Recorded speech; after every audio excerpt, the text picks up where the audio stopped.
2000 वर्ष पहले एक ऐसा ही व्यक्ति इस संसार में रहता था जिसका नाम यीशु था। क्या यीशु का जीवन उन सब बातों को जो भविष्यवक्ताओं ने मसीह के बारे में कही पूरा करता है? ये फिल्म बताती है कि यीशु कौन है और उसने क्या कहा और क्या किया, जैसा कि पवित्र शास्त्र में लिखा है।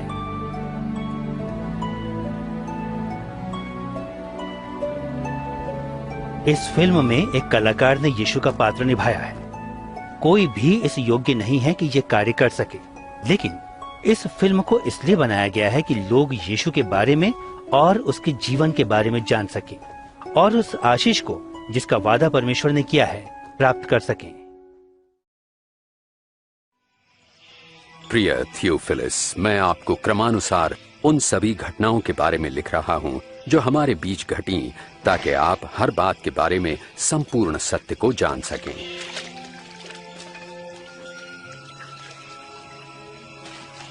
जिन दिनों अगस्तुस कैसर रोम का शासक और महान हेरोदेस यहूदिया का राजा था, परमेश्वर ने नासरत शहर की एक कुंवारी के पास जिब्राइल स्वर्गदूत को भेजा। उस कुंवारी का नाम था मरियम।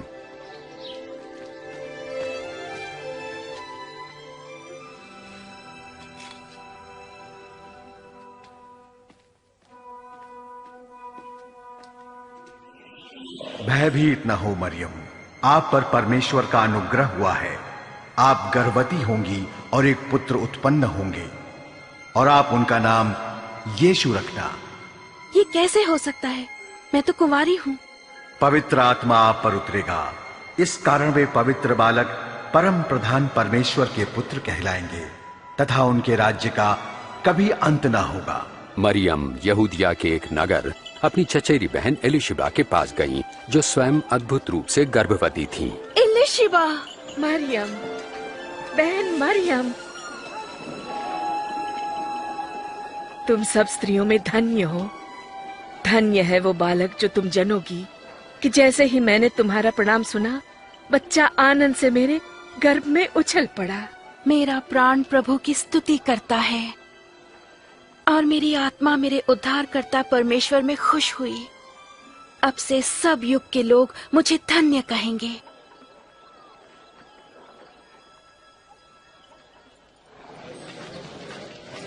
नासरत नगर के सब लोग सुनो कि कैसर अगस्तुस की आज्ञा से गलील और यहूदिया प्रांत के सभी निवासियों की गिनती होगी। इसीलिए सभी लोगों को अपने वतन में जाकर शीघ्र ही नाम दर्ज करवाना होगा।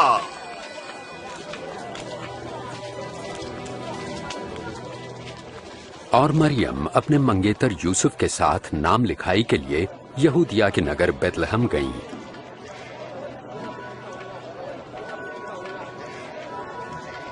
पर बेतलहम में उन्हें ठहरने की जगह ना मिली। उन्हें केवल गौशाला में ही जगह मिल सकी।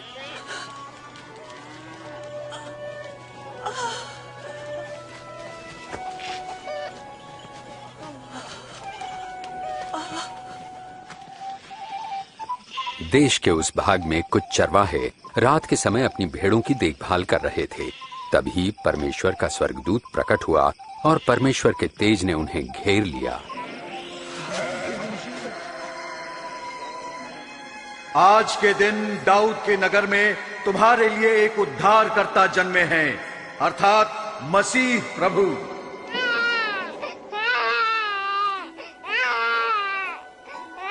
चरवाहे शीघ्र ही चरनी में जन्मे नवजात शिशु को देखने चल पड़े। वे उन प्रथम लोगों में गिने गए जिन्होंने कुंवारी माता द्वारा उद्धारकर्ता के जन्म का सुसमाचार फैलाया।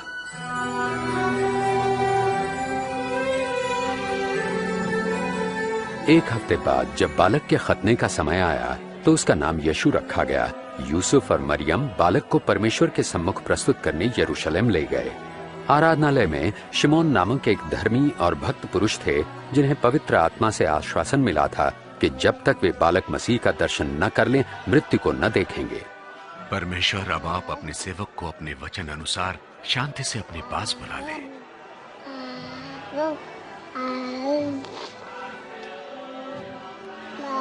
मेरी आंखों ने आज आपके उद्धार को देख लिया है। ये बालक परमेश्वर का चुना हुआ है। तुम दोनों को आशीष मिले।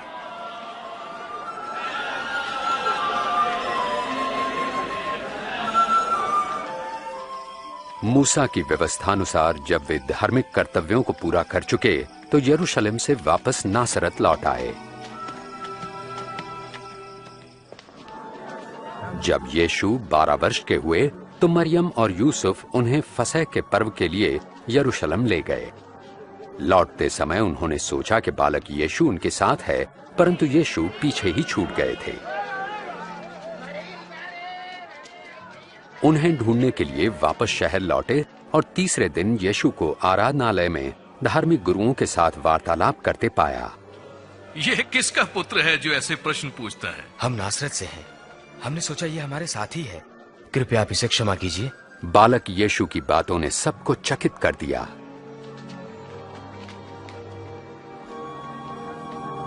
बेटा, तुमने हमारे साथ ऐसा क्यों किया? तुम्हें ढूंढते ढूंढते तुम्हारे पिताजी और मैं कितने चिंतित थे। आप मुझे क्यों ढूंढते थे? क्या आप नहीं जानते कि मुझे परमपिता के कार्यों को पूरा करना है?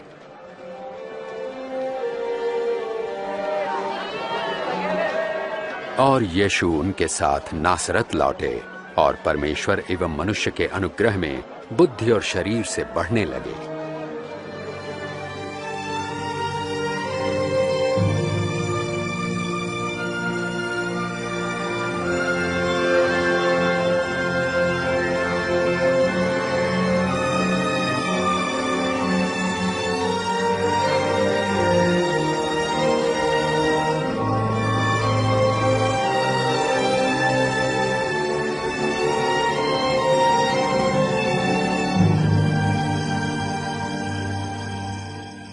सम्राट तिबिरियुस के राज्य के 15वें वर्ष में पैंतुस पिलातुस यहूदिया का शासक था और हेरोदेस गलील का राजा। हन्ना और कैफा महायाजक थे। रेगिस्तान में परमेश्वर का वचन यूहन्ना को प्राप्त हुआ और वे यर्दन नदी के आसपास के प्रदेशों में पापों की क्षमा तथा पश्चाताप के बपतिस्मे का प्रचार करने लगे। अपने पापों से पश्चाताप करो और बपतिस्मा लो तो परमेश्वर तुम्हारे पाप क्षमा करेंगे, जैसे यशाया भविष्यवक्ता की पुस्तक में लिखा है। रेगिस्तान में कोई पुकार रहा है, प्रभु के लिए मार्ग तैयार करो, प्रभु की यात्रा के लिए सीधा मार्ग बनाओ। हर एक घाटी अवश्य भरी जाए, हर एक पहाड़ और टीला समतल किया जाए। टेढ़े मेढ़े मार्ग सीधे करो और उबड़ खाबड़ मार्ग सपाट, और सारी मानव जाति परमेश्वर के उद्धार को देखेगी। हम क्या करें? हाँ, हमें बताएं, हम क्या करें? सांप के बच्चों, बताइए हम क्या करें? हमें बताएं, हम किस मार्ग पर जाएं?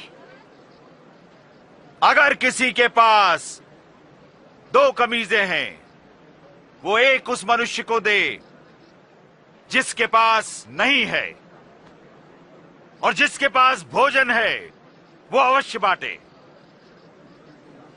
हे गुरु,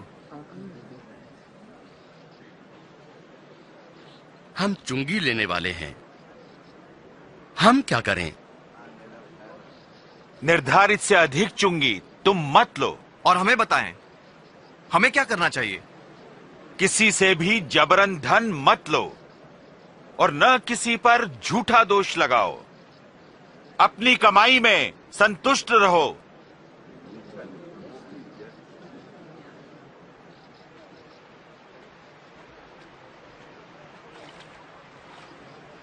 हमें बताएं, क्या आप मसीह हैं?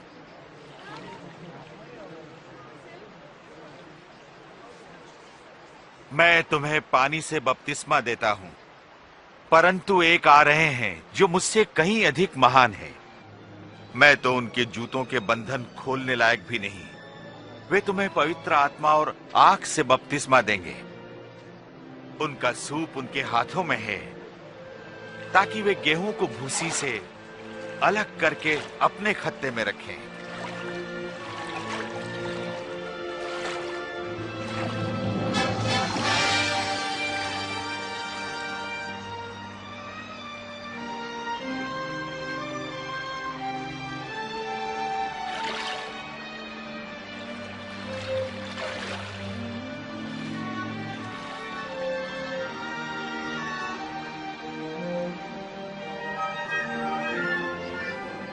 और पवित्र आत्मा कबूतर के रूप में यीशु पर उतरा।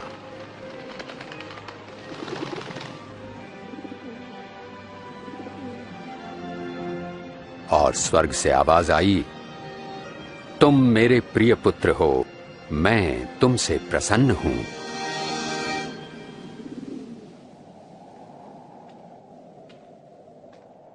लगभग 30 वर्ष की आयु में यीशु ने अपनी सेवा आरंभ की।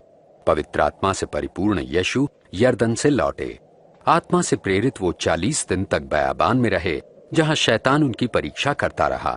इस बीच उन्होंने कुछ नहीं खाया।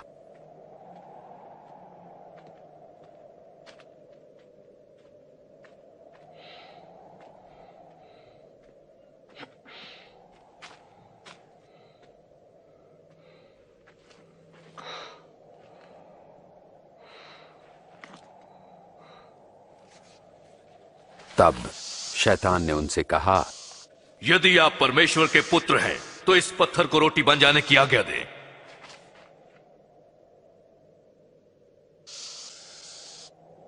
ये लिखा है, मनुष्य केवल रोटी ही से नहीं पर परमेश्वर के हर वचन से जीवित रहेगा।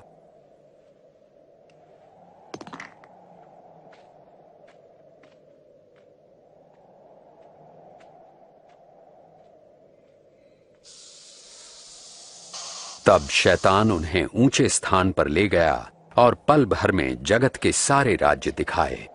ये सब अधिकार और वैभव मैं आपको दूंगा। ये सब मुझे सौंपा गया है और जिसे मैं चाहूं उसे ये सब दे सकता हूं। यदि आप मुझे प्रणाम करें तो ये सब आपका हो जाएगा। ये भी लिखा है कि तुम प्रभु अपने परमेश्वर की उपासना करो और तुम केवल उन्हीं की सेवा करो।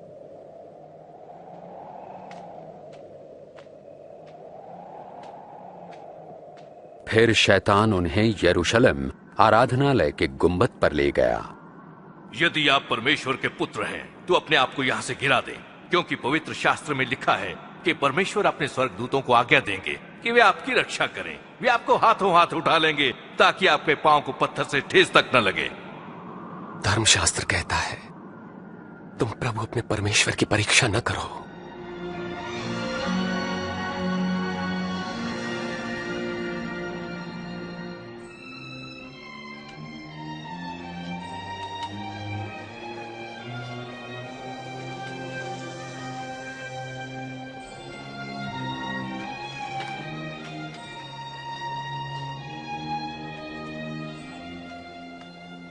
फिर यीशु नासरत आए, जहां वो पले बढ़े थे।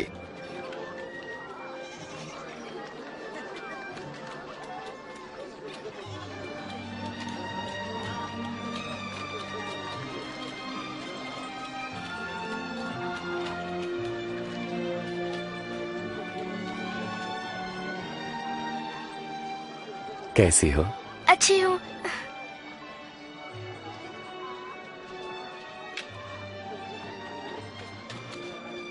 सब्बत यानी विश्राम के दिन नियमानुसार वे आराधनालय गए।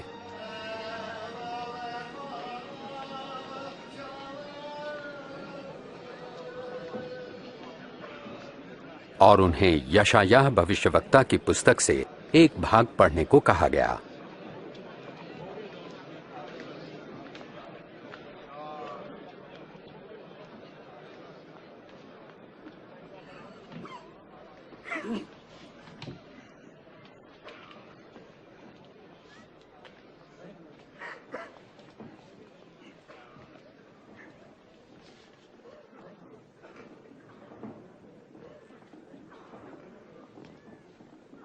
परमेश्वर का आत्मा मुझ पर है, क्योंकि उन्होंने मुझे दीनों को शुभ संदेश सुनाने के लिए चुना है। उन्होंने मुझे भेजा है कि मैं बंदियों को मुक्ति और अंधों को दृष्टि पाने का संदेश दूं, सताए हुए लोगों को मुक्त करने के लिए और यह घोषणा करने के लिए कि समय आ गया है जब परमेश्वर अपने लोगों को बचाएं। वे ठीक कहते हैं।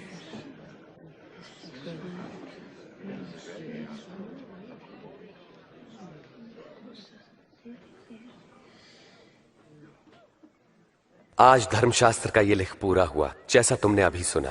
क्या परमेश्वर का वचन सच्चा ठहरा? ये प्रतिज्ञा तो केवल मसीह ही पूरा कर सकते हैं। हम कैसे जानेंगे? निस्संदेह तुम मुझसे ये कहावत कहोगे, वैद्य जी स्वयं को चंगा करो।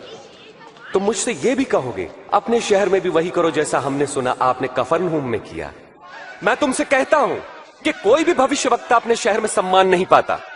इस प्रकार यीशु ने अपना परिचय परमेश्वर द्वारा अभिषिक्त संसार के उद्धारकर्ता के रूप में दिया, परंतु यहूदियों ने उन्हें मसीहा स्वीकार नहीं किया। उन्हें लोगों ने पहाड़ी से गिराना चाहा, परंतु वो भीड़ से निकलकर अपनी राह चले गए।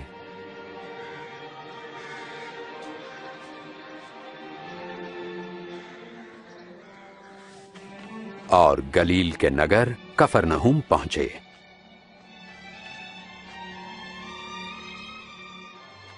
उस समय देश रोमी साम्राज्य के अधीन था और लोग उनके अत्याचार से छुटकारा पाने के लिए मसीहा की प्रतीक्षा में थे।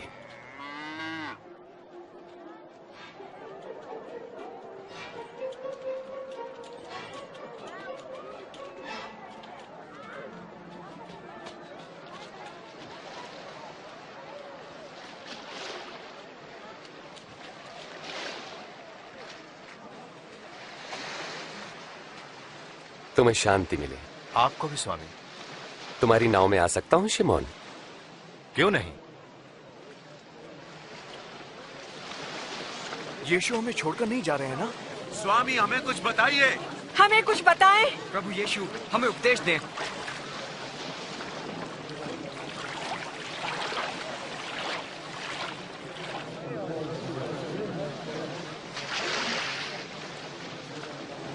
एक बार दो व्यक्ति प्रार्थना करने मंदिर गए। एक धार्मिक गुरु और दूसरा चुंगी लेने वाला था। धार्मिक गुरु अलग खड़ा होकर यूं प्रार्थना करने लगा, परमेश्वर मैं आपका धन्यवाद करता हूं कि मैं दूसरों की तरह लालची, बेईमान और व्यभिचारी नहीं। मैं आपका धन्यवाद करता हूं कि मैं इस चुंगी लेने वाले जैसा नहीं। सप्ताह में 2 बार उपवास रखता हूं, आमदनी का 10वां आपको देता हूं। परंतु चुंगी लेने वाले ने दूर ही खड़े होकर स्वर्ग की ओर आंखें उठाए बिना अपनी छाती पीट पीट कर यह कहा, हे परमेश्वर मुझ पापी पर दया कर। मैं तुमसे कहता हूं, धार्मिक गुरु नहीं परंतु यही चुंगी लेने वाला परमेश्वर की दृष्टि में धर्मी ठहरा और अपने घर गया। जो अपने आप को बड़ा मानेगा वो छोटा किया जाएगा, परंतु जो अपने आप को छोटा मानेगा वो बड़ा किया जाएगा। अपनी नाव को वहां गहरे पानी में ले चलो और अपने साथियों के साथ मछलियों के लिए जाल डालो। ओ स्वामी, हमने सारी रात कड़ा परिश्रम किया परंतु कुछ न पकड़ा।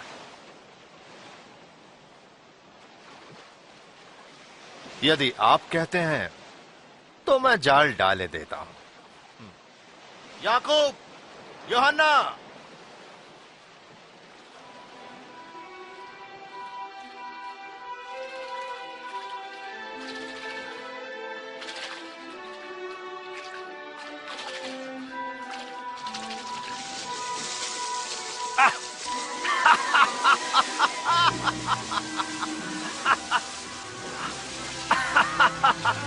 याकूब, यूहन्ना, अपनी नाव इधर ले आओ और हमारी सहायता करो, जल्दी।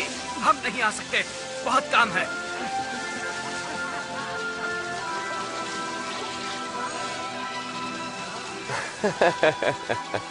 बस काफी है। इतनी मछलियां बहुत हैं।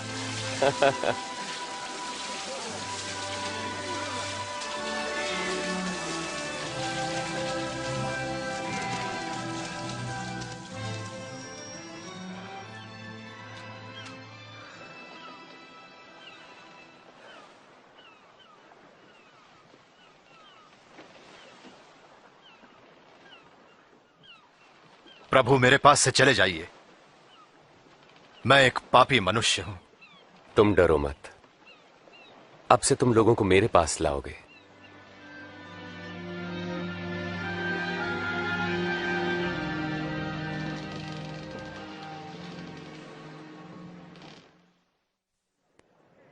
मेरे पास आओ और मेरे वचन सुनो, मेरी मानो और तुम जीवन पाओगे। प्रभु को खोजो जब तक वो मिल सके, उन्हें पुकारो जबकि वो पास है। दुष्ट अपनी दुष्टता और अधर्मी अपने बुरे विचार छोड़कर परमेश्वर के पास आए और वे उन पर दया करेंगे और उन्हें पूर्ण क्षमादान देंगे। तुम आनंदित रहोगे और तुम्हें शांति मिलेगी। वे आ रहे यीशु, मेरी इकलौती बेटी को बचा ले प्रभु, मुझ पर दया करे। मेरी बेटी केवल 12 वर्ष की है और मरने को है। कृपा करके मेरे साथ चलिए। याइर, मुझे बड़ा दुख है। यीशु, तुम्हारी बेटी नहीं रही, इसलिए गुरु को कष्ट ना दे। डरो नहीं, विश्वास रखो, वो ठीक हो जाएगी।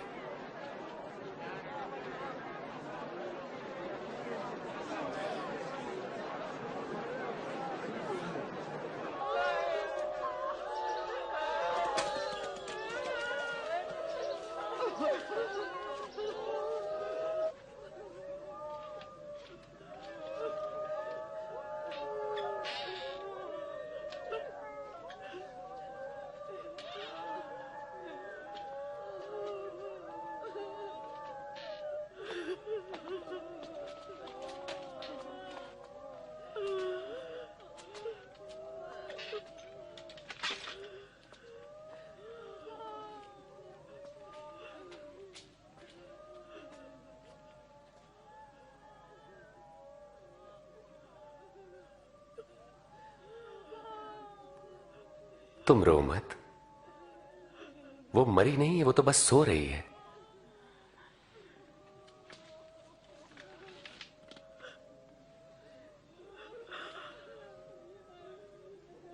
बेटी, उठो।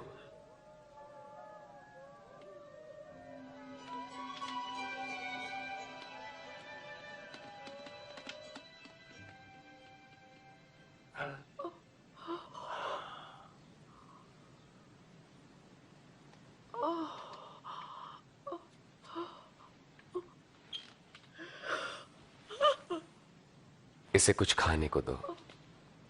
ध्यान रहे, यहां जो हुआ है किसी से न कहना।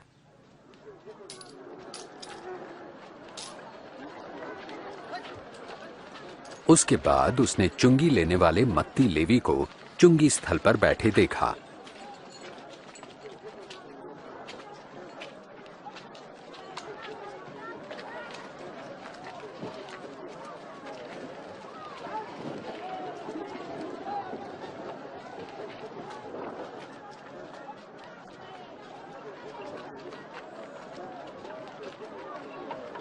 मेरे पीछे आओ।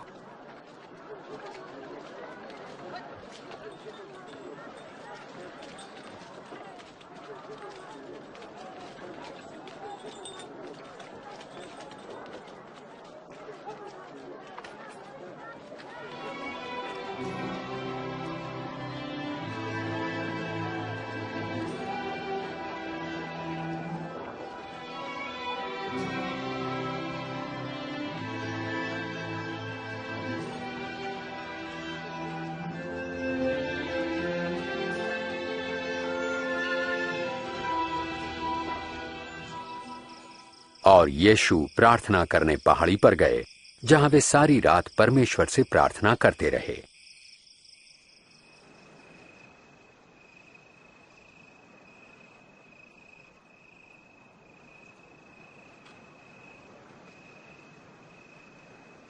और अगले दिन उन्होंने 12 शिष्यों का अभिनंदन कर उन्हें प्रेरित कहा।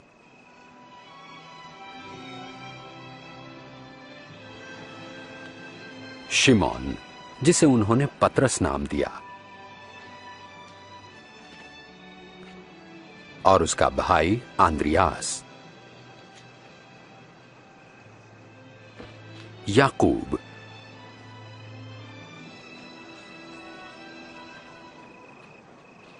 और यूहन्ना, फिलिप्पुस, और बर्तुलमै, और मत्ती,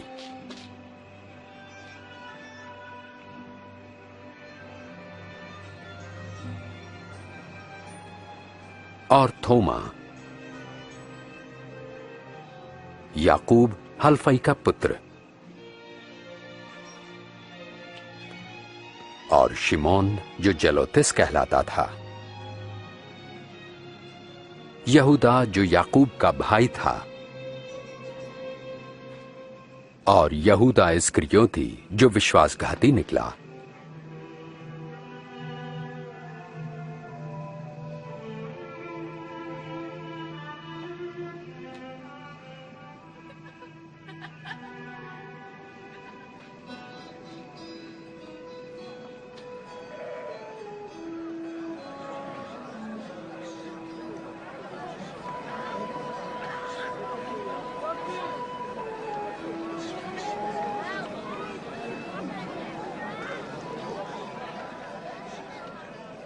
धन्य हो तुम जो दीन हो, परमेश्वर का राज्य तुम्हारा है। धन्य हो तुम जो भूखे हो, क्योंकि तुम तृप्त किए जाओगे। धन्य हो तुम जो रोते हो, तुम हर्षित होगे। धन्य हो तुम जब लोग धिक्कारें, नकारें और अपमानित करें और मेरे कारण तुम्हें बुरा कहें। जब ऐसा हो तो तुम आनंदित और मगन होना, क्योंकि तुम्हारे लिए स्वर्ग में बड़ा प्रतिफल है। उनके पूर्वजों ने भी भविष्यवक्ताओं के साथ ऐसा ही किया।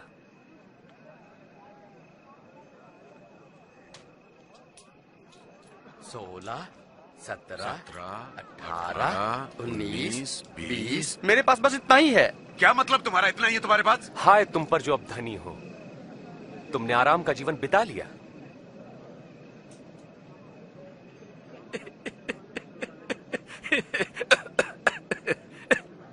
जो धनी ना बनना चाहे वो कोई पागल ही होगा।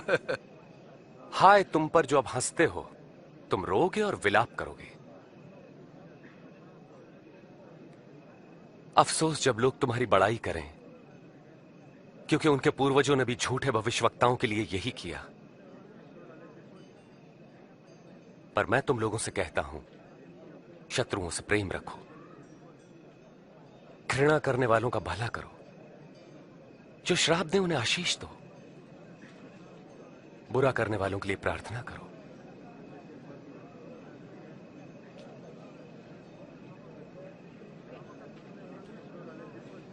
तुम्हारे एक गाल पर कोई थप्पड़ मारे तो उसकी ओर दूसरा भी फेर दो।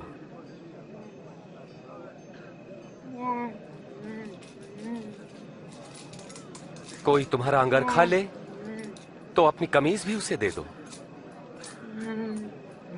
किसी भी मांगने वालों को मना मत करो। यदि कोई तुम्हारी वस्तु ले ले तो उसे वापस मत मांगो।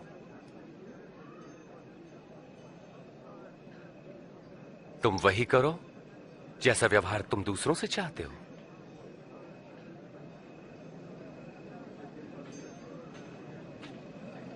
यदि तुम अपनों से प्रेम रखने वालों से प्रेम रखते हो तो तुम्हें आशीष क्यों कर मिलेगी? पापी भी अपने प्रेम रखने वालों से प्रेम रखते हैं। और यदि स्वयं पर भलाई करने वालों की भलाई करते हो तो तुम क्यों कर आशीष पाओगे? पापी भी ऐसा ही करते हैं। वे इसे कैसे छू सकते हैं? वो उससे कैसे बात कर सकता है? बेशर्म।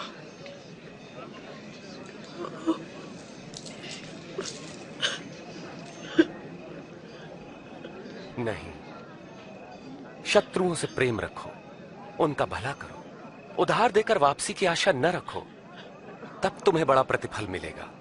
तुम परम प्रधान परमेश्वर की संतान ठहरोगे।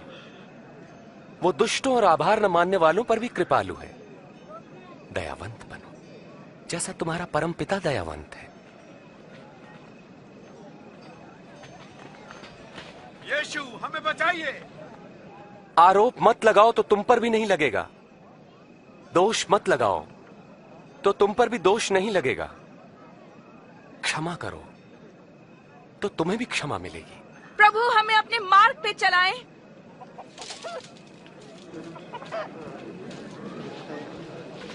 दो तो तुम्हें भी दिया जाएगा। जिस नाप से नापोगे उसी से तुम्हारे लिए भी नापा जाएगा। अंधा अंधे को मार्ग नहीं दिखा सकता। ऐसा करने पर दोनों ही गड्ढे में गिरेंगे। अपने भाई की आंख के तिनके को क्यों देखते हो जबकि अपनी ही आंख का लट्ठा नहीं देख पाते?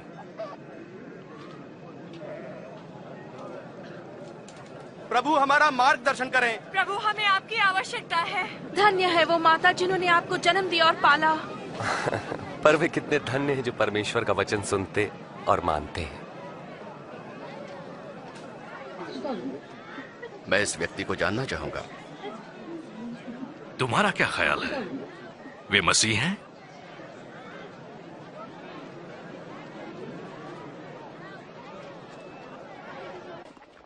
इस धर्मगुरु ने यीशु को रात्रि भोज पर बुलाया। यीशु उनके घर गए और भोजन करने बैठे। चलो बच्चों, यहां से चले जाओ। तुमने सुना नहीं? जाओ।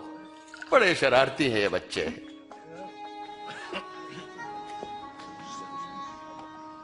ये यहाँ क्या कर रही है? मुझे नहीं पता।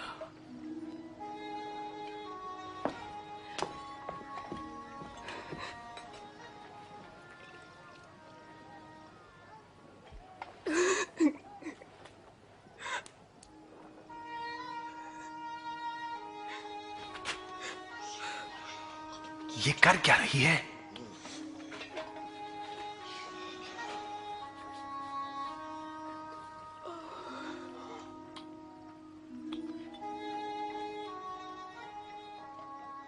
यदि ये मनुष्य सचमुच कोई भविष्यवक्ता होता तो जान लेता कि ये स्त्री कैसी है जो उसे छू रही है। वो जानता कि वो कैसा पापमय जीवन जी रही है। मैं जानता हूं कि ये स्त्री कौन है शिमोन। मैं तुम्हें एक बात बताता हूं। किसी महाजन के 2 कर्जदार थे, एक पर 500 और दूसरे पर 50 रुपए का कर्ज था। दोनों ही कर्ज चुकाने की स्थिति में नहीं थे। उसने दोनों का कर्ज माफ कर दिया। उससे अधिक प्रेम कौन करेगा? मेरे ख्याल से जिसका अधिक कर्ज माफ हुआ। तुमने ठीक कहा। इस स्त्री को देखो। मैं तुम्हारे घर आया, तुमने मुझे पैर धोने के लिए पानी भी नहीं दिया, पर इसने आंसुओं से मेरे पैर धोकर अपने बालों से पोंछा। तुमने चुंबन से मेरा अभिनंदन नहीं किया, पर जब से मैं आया हूं तब से इसने मेरे पांव चूमना न छोड़ा। तुमने मेरे सिर पर तेल नहीं मला, पर इसने मेरे पांव पर इत्र उड़ेला है। मैं तुमसे कहता हूं कि इस स्त्री का अत्यधिक प्रेम सिद्ध करता है कि इसके पाप जो बहुत थे क्षमा हुए, पर जिसे थोड़ी क्षमा मिली वो थोड़ा ही प्रेम करेगा।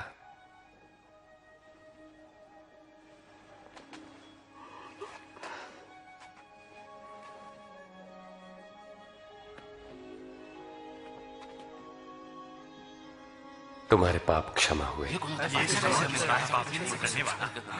तुम्हारे विश्वास ने बचा लिया। शांति से जाओ।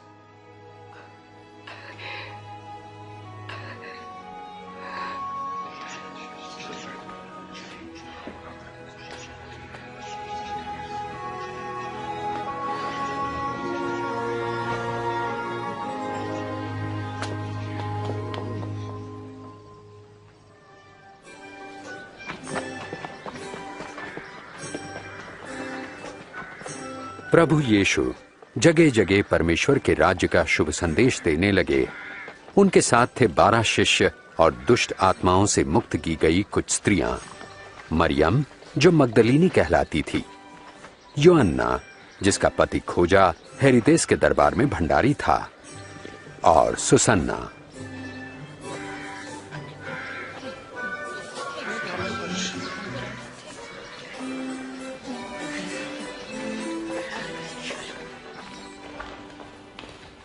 गलील के शासक हेरोदेस ने यूहन्ना बपतिस्मा देने वाले को बंदी गृह में डलवा दिया, क्योंकि यूहन्ना ने उसके द्वारा अपनी भाभी से विवाह की निंदा की थी। कहो। जब हम लोग नाइन नगर के द्वार पर पहुंचे, तब लोग एक अर्थी को लेकर जा रहे थे। मरा हुआ व्यक्ति एक विधवा का इकलौता पुत्र था। जब यीशु ने उस विधवा की तरफ देखा, उनका हृदय दया से भर उठा। उन्होंने कफन उठाया और कहा, ऐ नौजवान, मैं तुमसे कहता हूं उठो। और मरा हुआ युवक उठ बैठा। यीशु ने उसे उसकी मां को सौंप दिया। उनसे पूछो, क्या आप वही हैं जिनके आने के विषय में यूहन्ना ने प्रचार किया था, या फिर हम किसी और की प्रतीक्षा करें?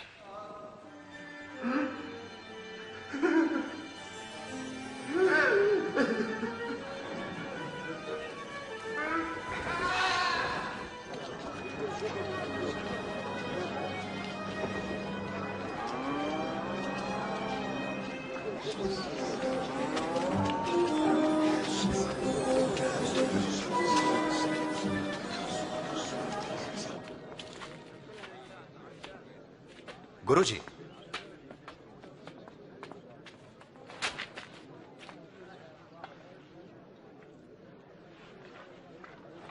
गुरुजी, यूहन्ना बपतिस्मा देने वाले ने हमें ये पूछने भेजा है, क्या आप वही हैं जो आने वाले थे, या हम किसी और के आने की प्रतीक्षा करें? जो कुछ तुमने देखा और सुना जाकर यूहन्ना से कहो। अंधे देख सकते हैं, लंगड़े चल सकते हैं। धन्य है वे लोग जो मुझ पर संदेह नहीं करते।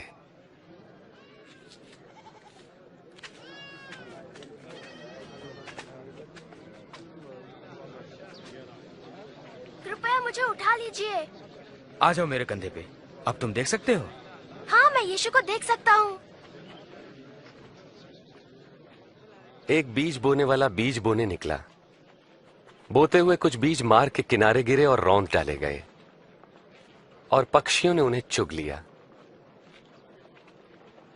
और कुछ पथरीली भूमि पर गिरे जब वो उगे तो पानी न मिलने के कारण वे सब मुरझा गए और कुछ झाड़ियों के बीच में गिरे। झाड़ियों ने साथ साथ बढ़कर उन्हें दबा दिया, परंतु कुछ बीज अच्छी भूमि पर गिरे और सभी पौधों ने उगकर फल दिया, प्रत्येक ने 100 गुना। गुरुजी, जब भीड़ जमा होती है तो उदाहरणों में क्यों बातें करते हैं? परमेश्वर के राज्य के रहस्यों का ज्ञान तुम्हें दिया गया है, परंतु औरों को उदाहरणों में सुनाया जाता है, क्योंकि वो देखते हुए भी नहीं देख पाते और सुनते हुए भी नहीं समझते।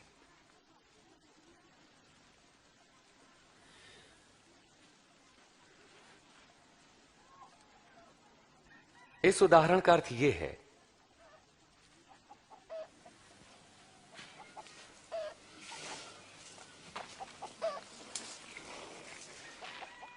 बीज परमेश्वर का वचन है। मार्ग के किनारे गिरे बीज उन्हें दर्शाते हैं जो वचन सुनते हैं, पर शैतान आकर उनके मन में से वचन चुरा लेता है ताकि वे विश्वास करके कहीं मुक्ति न पालें। पथरीली भूमि पर गिरे बीज उन्हें दर्शाते हैं जो वचन सुनकर आनंद से ग्रहण करते हैं, पर जड़ नहीं पकड़ पाते। वो कुछ देर तक विश्वास करते हैं और परीक्षा की घड़ी आने पर टिक नहीं पाते।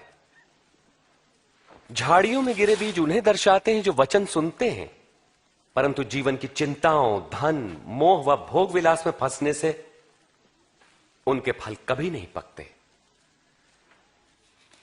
वे बीज जो अच्छी भूमि पर गिरे उन लोगों के प्रतीक हैं जो वचन सुनकर उसे भले और आज्ञाकारी मन से ग्रहण करते हैं और फलवंत होने तक उन्हें संभाले रखते हैं।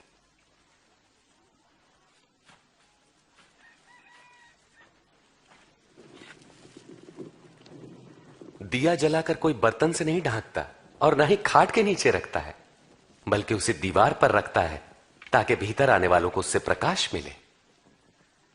जो कुछ छिपा है वो बाहर लाया जाएगा और जो ढका है उसे ढूंढकर प्रकाश में लाया जाएगा। इसलिए सचेत रहो कि तुम कैसे सुनते हो, क्योंकि जिसके पास है उसे और दिया जाएगा और जिसके पास नहीं है उससे वो भी ले लिया जाएगा जो उसके पास है। गुरुजी, आपकी माता और भाई वहां बाहर खड़े हैं, आपसे मिलना चाहते हैं। मेरी मां और मेरे भाई वे हैं जो परमेश्वर का वचन सुनते और मानते हैं।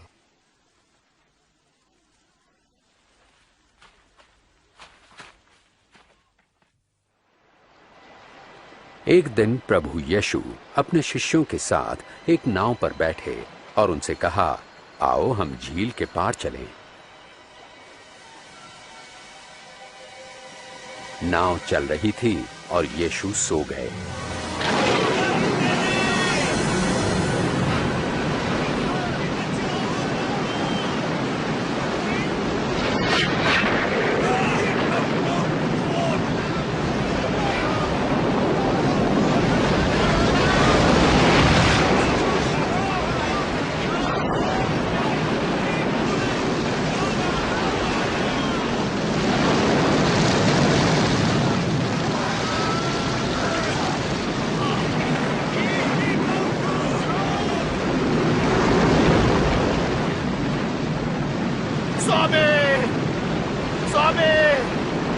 प्रभु यीशु, हम नाश हुए जाते हैं, हमें लहरें घेर रही हैं, हम डूब जाएंगे, हमें बचाइए।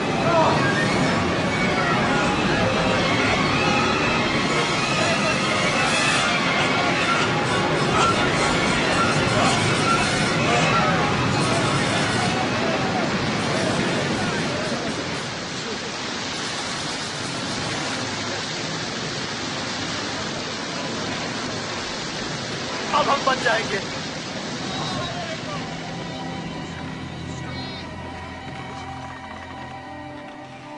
कहां गया तुम्हारा विश्वास?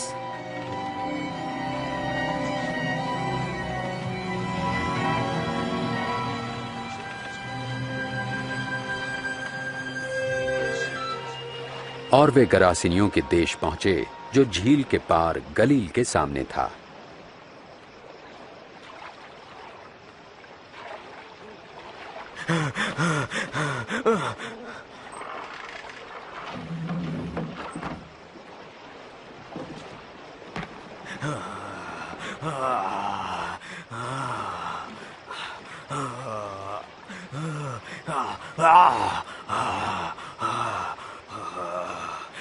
यीशु, परम प्रधान परमेश्वर के पुत्र,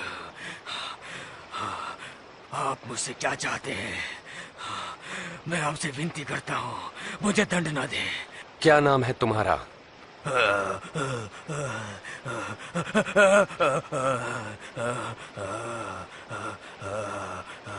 सेना। प्रभु विनती करते हैं हमें नरक कुंड में ना भेजें, पर सुअरों के उस झुंड में भेज दें।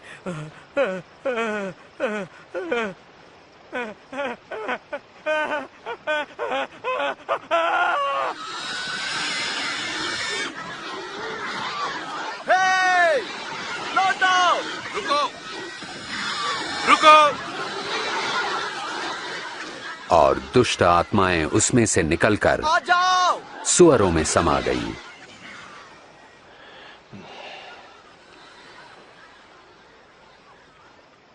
यहां से चला जा। हे जादूगर, हमें छोड़ दे। यहां से दूर चला जा। हमें छोड़ दे। यहां से चला जा।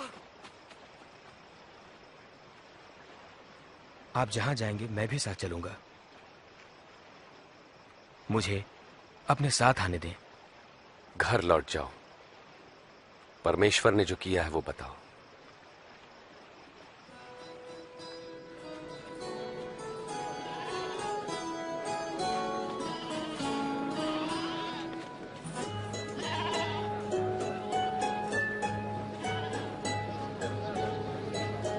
प्रभु यीशु व उनके शिष्य भीड़ से अलग होने के लिए बेत्सैदा पहुंचे।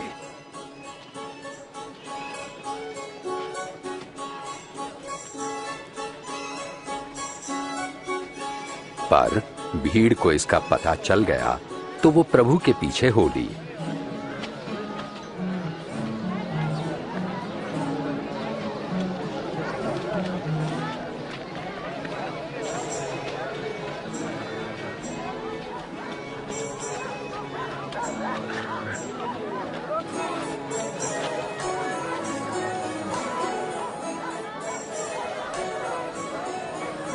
शाम को पतरस ने कहा, स्वामी, इन लोगों को भेज दें कि वे आसपास के गांवों और बस्तियों में जाकर अपने लिए भोजन और रहने की जगह ढूंढ सके। ये एक सुनसान जगह है।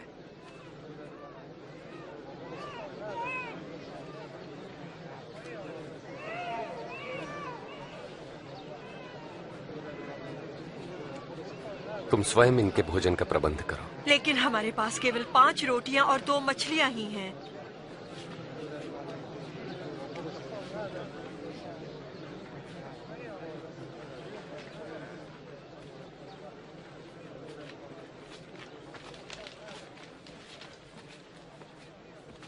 धन्य है आप प्रभु परमेश्वर, सृष्टि के मालिक, जो धरती पर अन्न उपजाते हैं।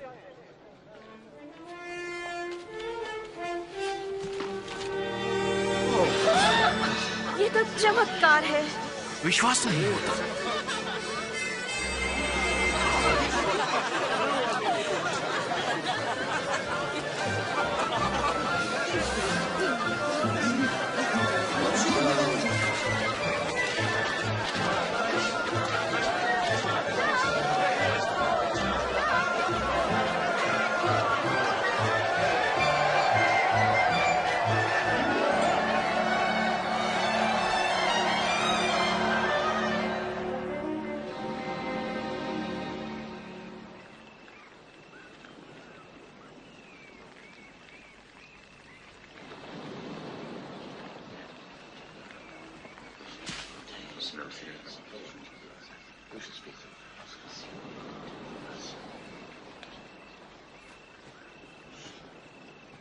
लोग मेरे बारे में क्या कहते हैं? कई आपको यूहन्ना बपतिस्मा देने वाला कहते हैं, तो कोई आपको एलिया भी कहते हैं, और कितनों का तो यह कहना है कि कोई प्राचीन भविष्यवक्ता फिर जी उठे हैं। तुम क्या कहते हो? तुम बताओ, कौन हूं मैं?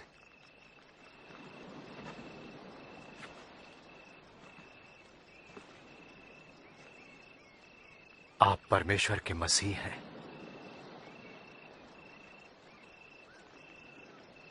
तुम ये बात किसी से न कहना। मेरे लिए अवश्य है कि मैं दुख उठाऊं, तिरस्कृत किया जाऊं और जान से मार डाला जाऊं, परंतु तीसरे दिन मृतकों में से जी उठूं।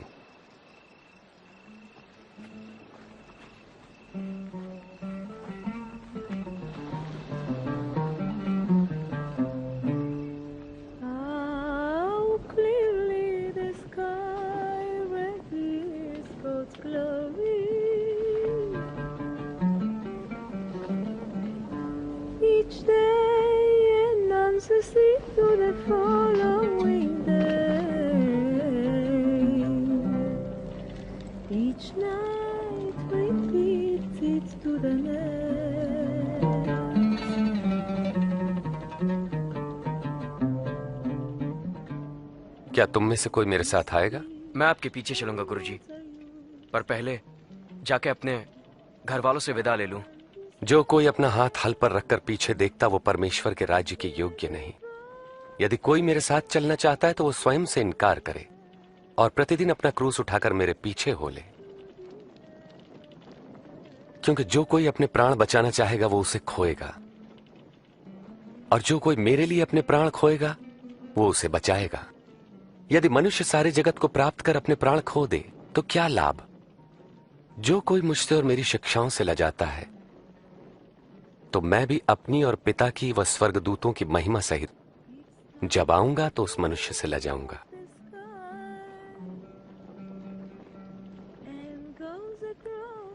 सच कहता हूं, यहां कुछ ऐसे भी हैं कि जब तक परमेश्वर का राज्य न देख ले मृत्यु नहीं देखेंगे।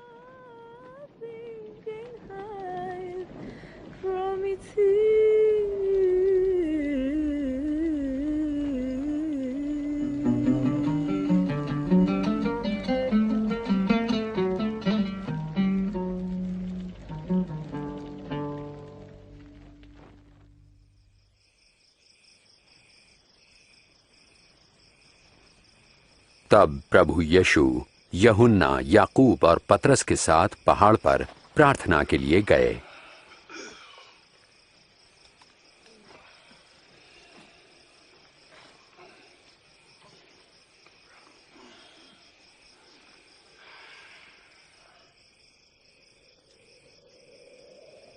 प्रार्थना के दौरान उनके चेहरे का स्वरूप बदल गया और वस्त्र सफेद होकर जगमगाने लगे।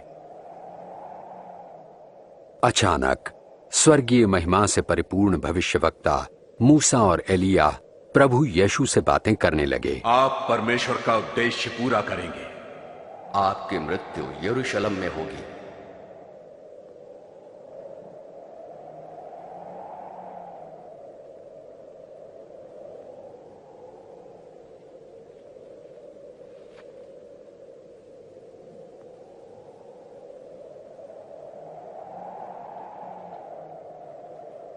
जाते समय पतरस ने प्रभु यीशु से कहा, स्वामी, ये कितना अच्छा है कि हम यहां पर हैं।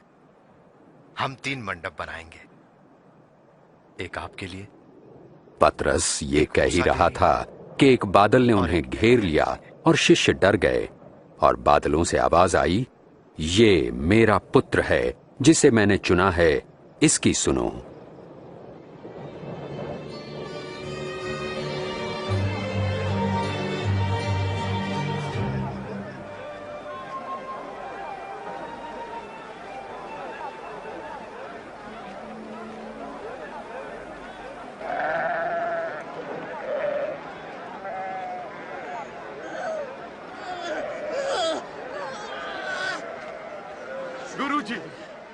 गुरुजी, कृपा करके मेरे बेटे को देखिए, दया करके उसकी सहायता कीजिए।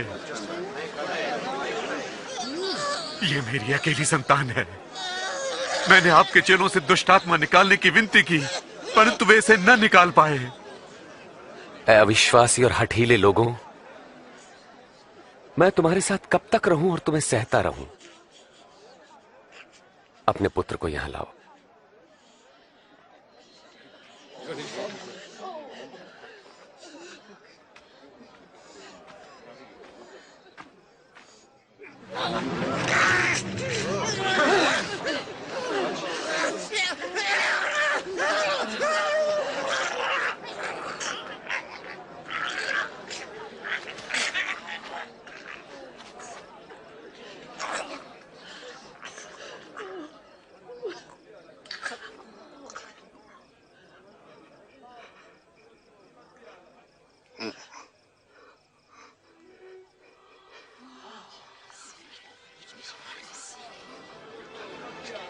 अरे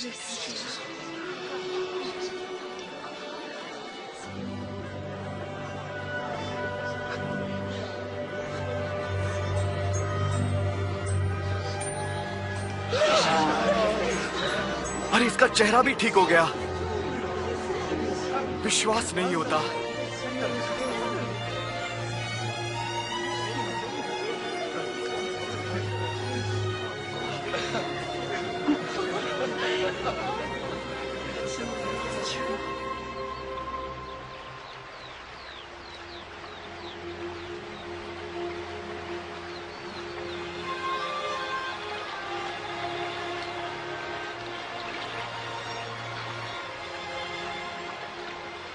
हमें प्रार्थना करना सिखाएं, जैसे यूहन्ना ने अपने शिष्यों को सिखाया।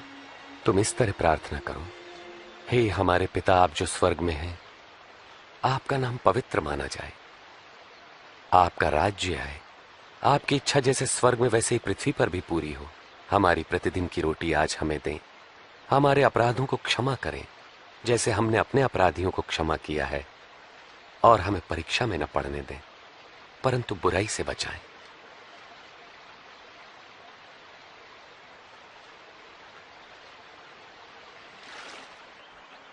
मांगो तो तुम्हें दिया जाएगा, ढूंढो तो तुम पाओगे, खटखटाओ तो तुम्हारे लिए द्वार खोला जाएगा। क्योंकि जो मांगता है उसे दिया जाता है, और जो ढूंढता है वो पाता है, और जो खटखटाता है उसके लिए द्वार खोला जाता है।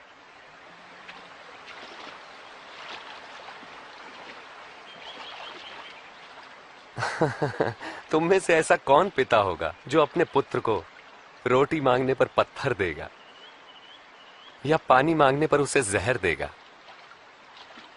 जब तुम बुरे होकर अपने बच्चों को अच्छी वस्तुएं देना जानते हो,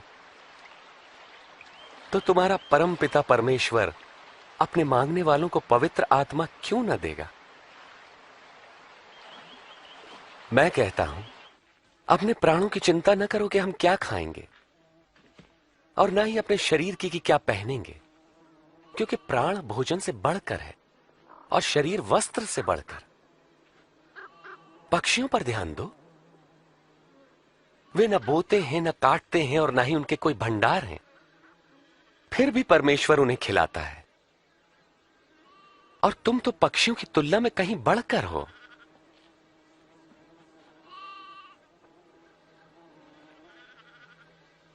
तुम में से कौन चिंता करके अपनी आयु बढ़ा सकता है?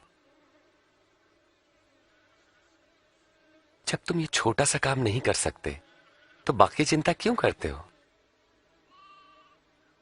इन फूलों को देखो, ये कैसे बढ़ते हैं। वे किसी तरह का परिश्रम नहीं करते। राजा सुलेमान इनमें से एक के समान भी सुंदर वस्त्र न पहन सका। यदि परमेश्वर मैदान की घास को सजाते जो आज है और कल आग में झोंकी जाएगी, तो निश्चय ही वो तुम्हें भी वस्त्र पहनाएंगे। हे अल्पविश्वासियों, हमारे विश्वास को बढ़ाएं। यदि तुम्हारा विश्वास राई के दाने के बराबर भी होता तो तुम इस पेड़ से कहते कि जड़ से उखड़कर समंदर में जा लग, तो ये तुम्हारी बात मान लेता।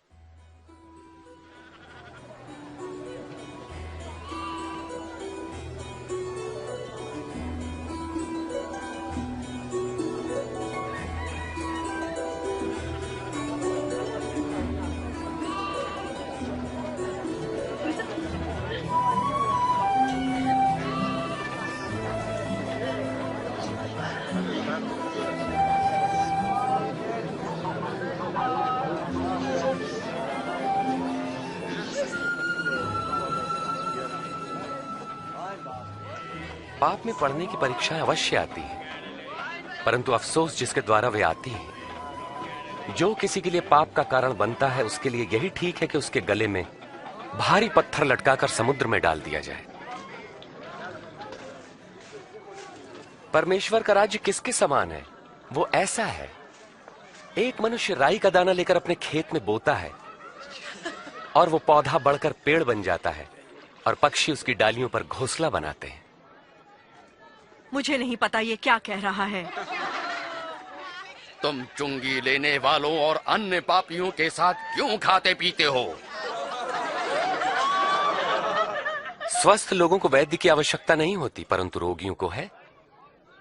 जो बहिष्कृत है, मैं उनको पश्चाताप का संदेश देने आया हूं, सम्मानितों को नहीं।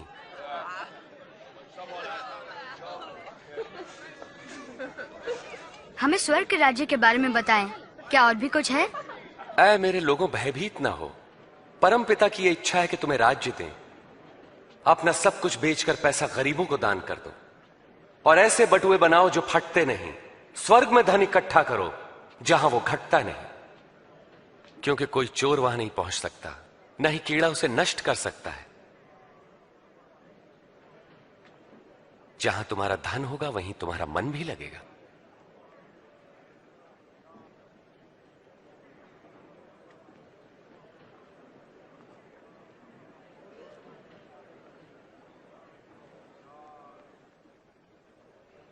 हे नारी, तुम अपनी बीमारी से मुक्त हुई।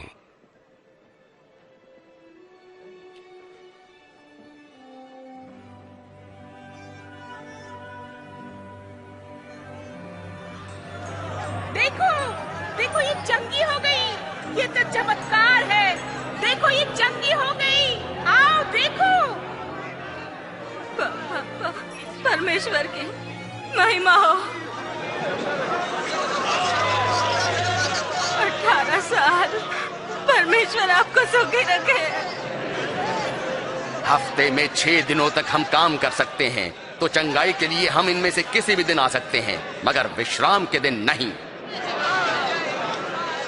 अरे कपटियों, क्या विश्राम के दिन तुम में से हर कोई अपने गधे या बैल को खोलकर उन्हें पानी पिलाने नहीं ले जाता? और यहां पर यह स्त्री जो अब्राहम के वंश से है, जो 18 वर्ष तक शैतान के बंधन में थी, क्या विश्राम के दिन उसे मुक्त करना उचित न था?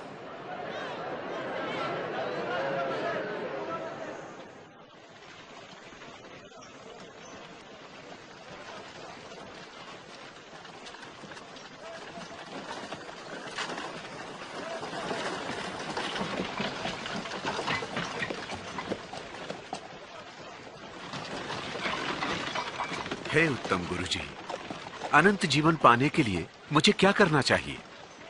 तुम मुझे उत्तम क्यों कहते हो? कोई भी उत्तम नहीं परमेश्वर के सिवा। तुम आज्ञाएं तो जानते हो।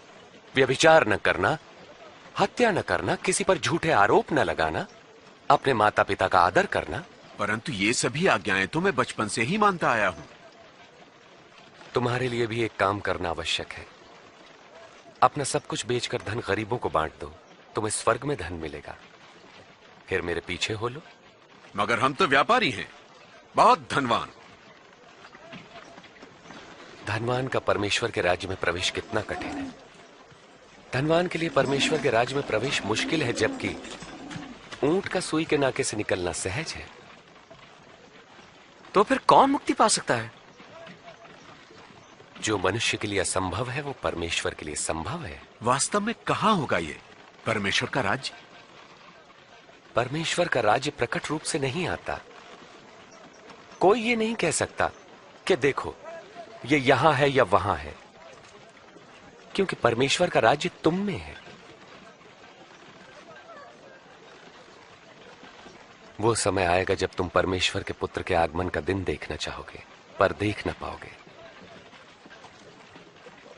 जैसे बिजली आकाश की एक ओर से दूसरी ओर तक प्रज्वलित होती है, वैसे ही परमेश्वर का पुत्र भी प्रकट होगा। परंतु पहले उसे बहुत दुख उठाना होगा और इस युग के लोग उसका तिरस्कार करेंगे।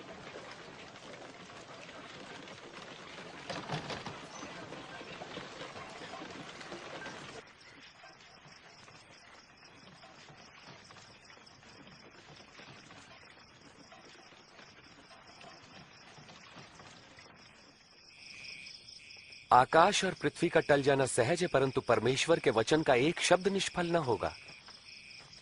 मैं कहता हूं, जो तुम देखते और सुनते हो, बहुत से भविष्यवक्ताओं और राजाओं ने देखना और सुनना चाहा, परंतु ऐसा न कर सके।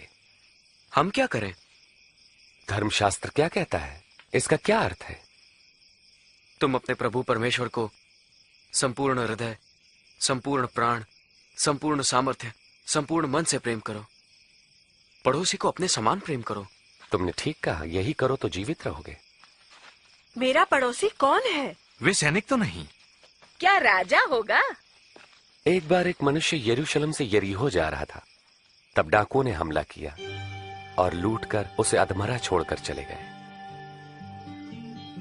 तब एक धर्मगुरु वहां से गुजरा और उसे देखकर वहां से कतरा कर चला गया।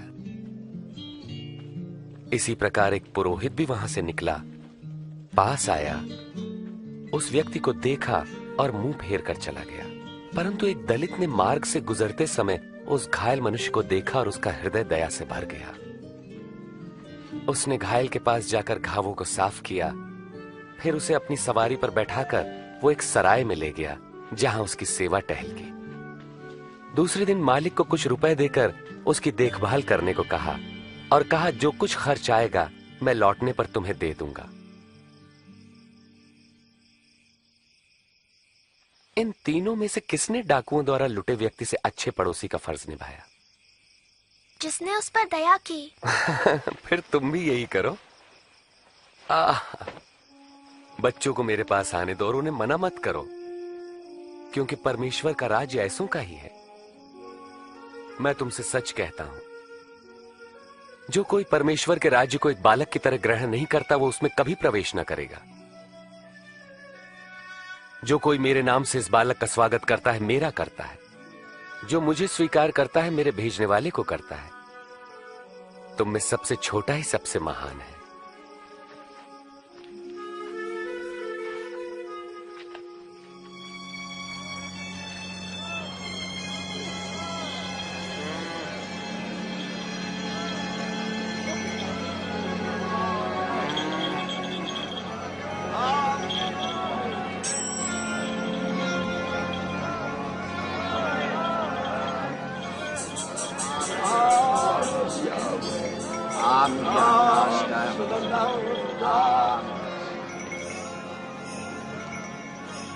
यहाँ क्या हो रहा है? कौन जा रहा है? नासरत के यीशु यहाँ से जा रहे हैं।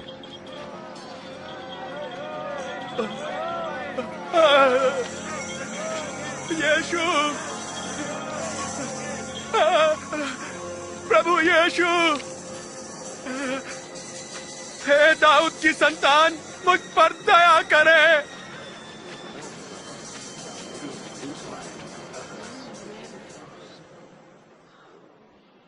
मैं तुम्हारे लिए क्या करूं?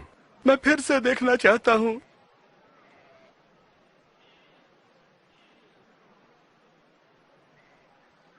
तो देखो, तुम्हारे विश्वास ने तुम्हें चंगा किया। मैं देख सकता हूं, मुझे दिखाई पड़ रहा है, मैं देख रहा हूं। यीशु,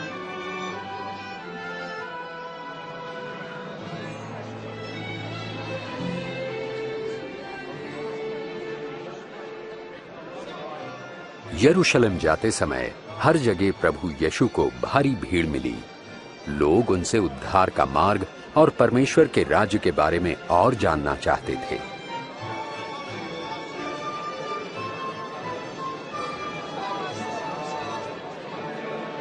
ये मनुष्य भविष्यवक्ता है। मेरे प्रभु और स्वामी, मुझे बचाइए।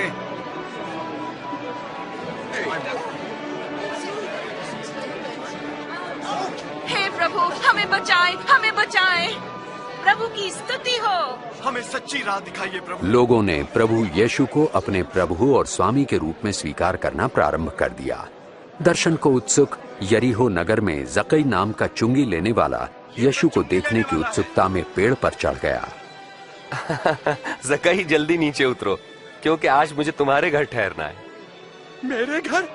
उसके घर कौन ठहरेगा? जकई यीशु को कैसे जानता है?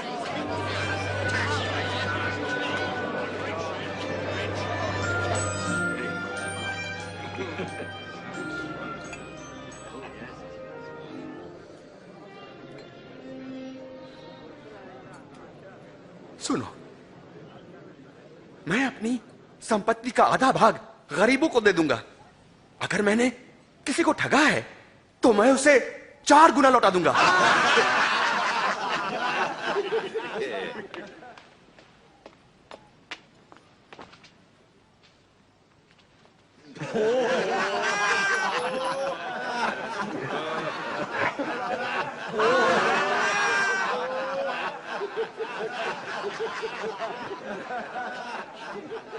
नहीं मान सकता कि एक चुंगी लेने वाला पैसा वापस करे। असंभव।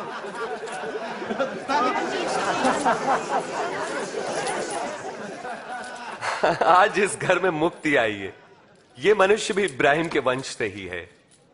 मैं खोए हुओं को ढूंढने और उनका उद्धार करने आया हूं।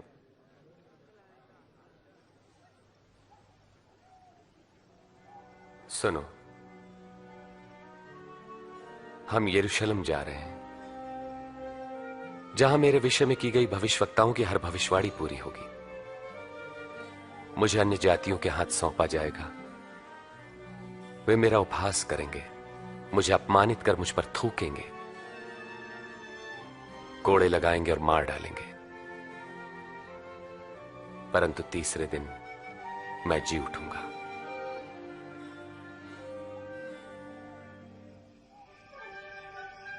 और प्रभु यीशु दृढ़ निश्चय के साथ यरूशलेम की ओर चल दिए। हालांकि वे जानते थे कि उन्हें मानव जाति के पापों के लिए अपने प्राण देने होंगे, फिर भी वे यरूशलेम की ओर बढ़ते गए। बहुत से लोग उनके आगमन पर आनंदित हुए और उन्हें अपना राजा मान लिया।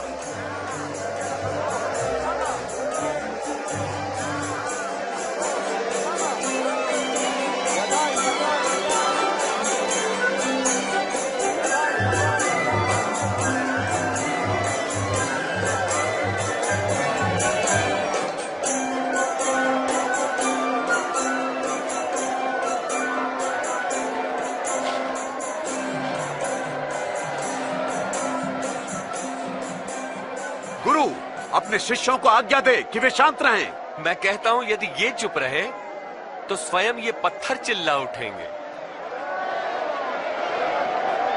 सबको आशीष मिले।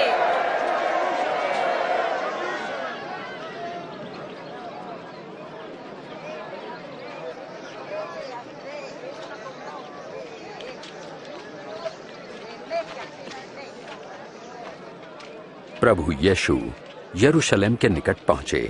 उन्होंने उसे देखा और रो पड़े।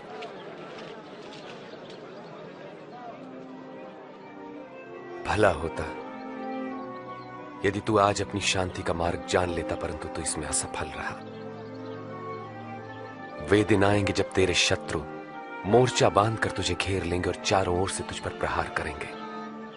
इन्हीं दीवारों के बीच तुझे तबाह कर देंगे, तुझे और तेरे लोगों को, और वो पूरी तरह तेरा सर्वनाश करके रहेंगे, क्योंकि तूने अपने अनुग्रह के समय को नहीं पहचाना।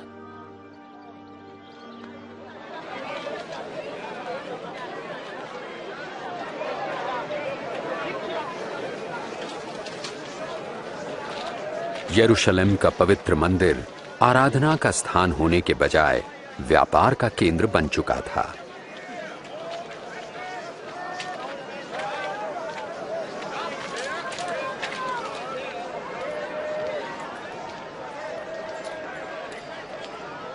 पाँच, 6, 7, 8, 9, 10, 11, 12, 13, 14, 15, 16, 17, 18, 19, 20, 21, 22, 23, 24, 25, 26, 27, 28।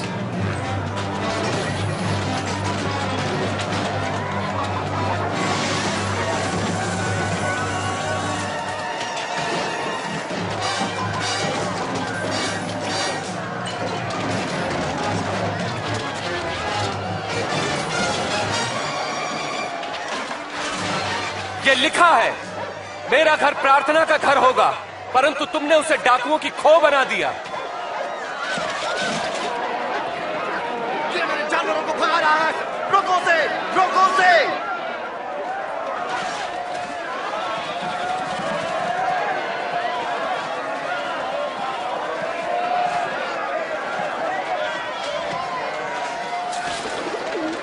पहरेदारों को बुलाओ, जल्दी बुलाओ।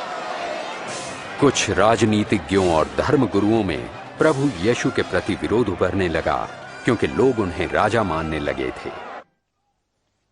मैंने तो सुना है कि बहुत से लोगों ने उसे अपना राजा मान लिया है। राजा?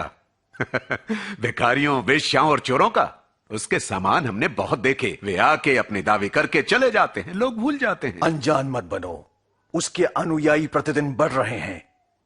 उसकी सराहना करते हैं लोग और सोचते हैं कि वो राजा है। मैं आपको चेतावनी देता हूं कि अगर इस आदमी ने और शांति भंग की तो आप ही जिम्मेदार होंगे।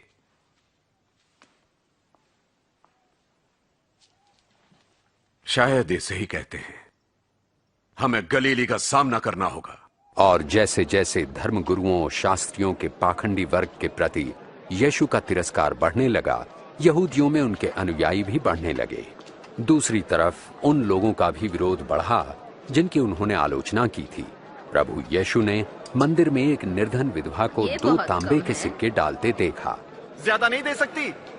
मैं कहता हूं, इस निर्धन विधवा ने सबसे ज्यादा दान दिया है, क्योंकि दूसरों ने अपने बहुत से धन में से थोड़ा सा दिया है, परंतु इसने गरीब होते हुए भी अपनी सारी जीविका और पूंजी दे दी। हमें बताइए, आपको ऐसा कहने का क्या अधिकार है? किसने दिया आपको यह अधिकार? अब मैं तुमसे एक प्रश्न पूछता हूं, यूहन्ना को बपतिस्मा देने का अधिकार परमेश्वर से मिला था या मनुष्य से?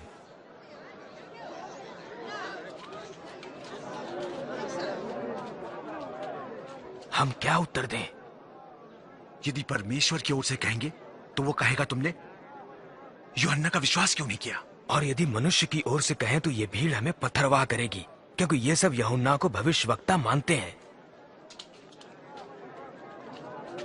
हमें नहीं मालूम ये अधिकार कहां से मिला। तो मैं भी तुम्हें नहीं बताता कि मैं ये सब कुछ किस अधिकार से करता हूं।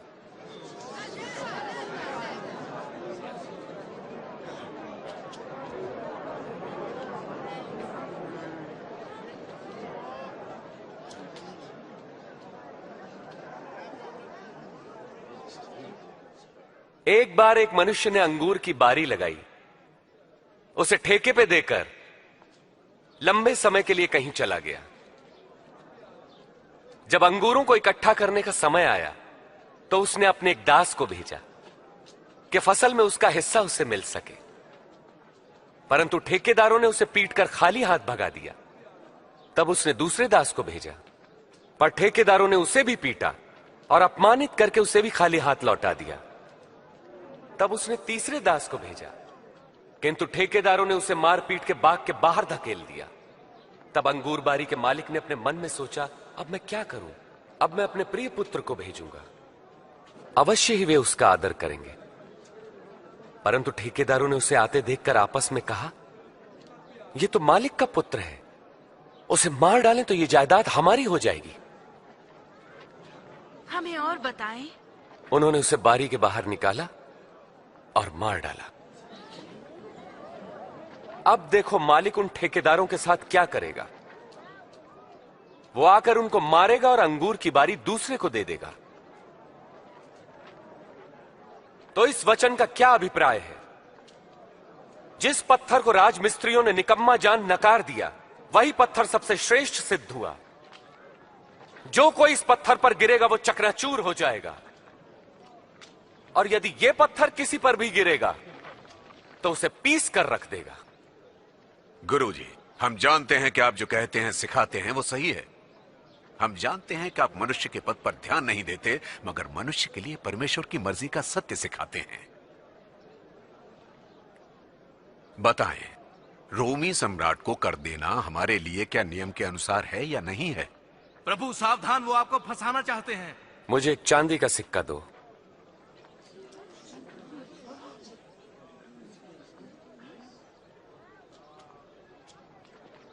इस पर किसका चित्र और नाम अंकित है? राजा का। तब जो राजा का है वो सब राजा को दो, जो परमेश्वर का वो परमेश्वर को दो। हमारा इस विषय में क्या उत्तर है? तब अख़मीरी रोटी का पर्व निकट आया, जिसे फसह का पर्व कहते हैं।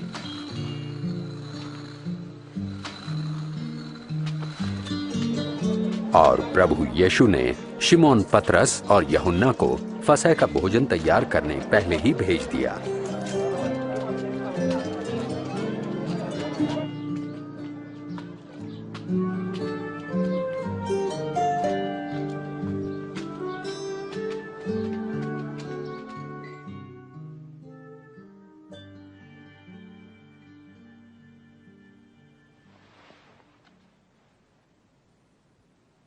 मेरी बड़ी इच्छा थी कि दुख भोगने से पहले ये फसह का बोझ तुम्हारे साथ खाऊं। मैं तुमसे कहता हूं, परमेश्वर के राज्य में इसका उद्देश्य पूरा न होने तक मैं इसे नहीं खाऊंगा।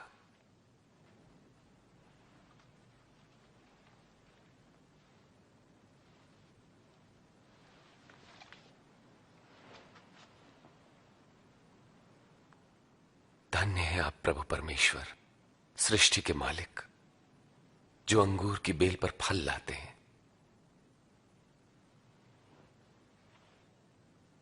इसे लो और आपस में बांट लो। मैं तुमसे कहता हूं कि जब तक परमेश्वर का राज्य ना आ जाए मैं अंगूर का रस नहीं पीऊंगा।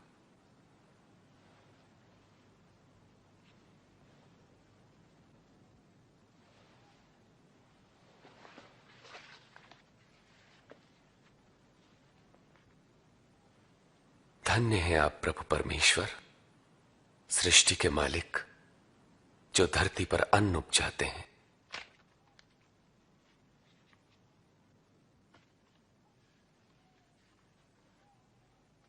यह मेरी देह है जो तुम्हारे लिए दी जाती है।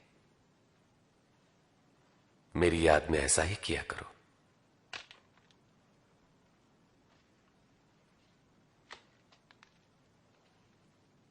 यह प्याला मेरे लहू में नई वाचा है जो तुम्हारे लिए बहाया जाता है।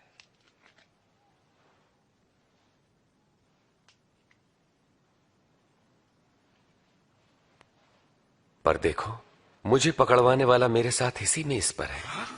मेरी मृत्यु तो निश्चित है जैसा कि परमेश्वर ने ठहराया है, पर अफसोस उस पर जो मुझे पकड़वाए। ये नहीं हो सकता, ये कोई नहीं सकता, असंभव। कौन है वो धोखेबाज प्रभु?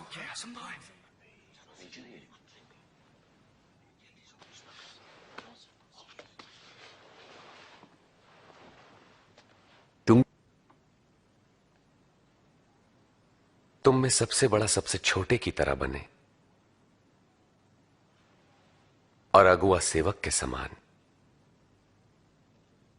बड़ा कौन है, वो जो भोजन पर बैठा है या वो जो सेवा करता है? हां, वही जो मेज पर बैठा है। परंतु मैं तुम्हारे बीच सेवक की तरह हूं। मेरी सभी परीक्षाओं में तुम मेरे साथ रहे, और जैसा मेरे पिता ने मुझे राज्य करने का अधिकार दिया, यह अधिकार मैं तुम्हें देता हूं। तुम मेरे राज्य में मेरी मेज पर भोजन करोगे और तुम सिंहासनों पर बैठकर इज़राइल के 12 गोत्रों पर राज्य करोगे। तब तो कोई धोखेबाज नहीं। शिमोन, शिमोन, सुनो, शैतान तुम सबकी परीक्षा लेना चाहता है कि अच्छे को बुरे से अलग करे, जैसे किसान गेहूं को भूसी से अलग करता है।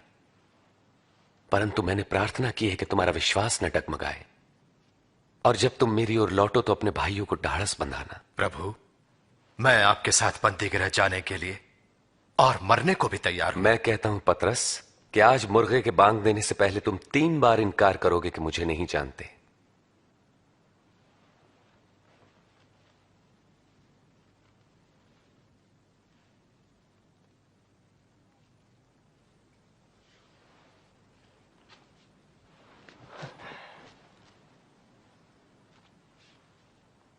मैंने तुम्हें बिना बटुए, झोली और जूते के भेजा तो कोई कमी हुई? नहीं, कोई कमी नहीं। अब जिसके पास बटुआ या झोला हो वो उसे ले ले, और जिसके पास तलवार ना हो वो अपने कपड़े बेचकर खरीद ले। मैं कहता हूं, धर्मशास्त्र में लिखा है वो अपराधियों में गिना जाएगा, और मेरे विषय में लिखा सब पूरा हो रहा है।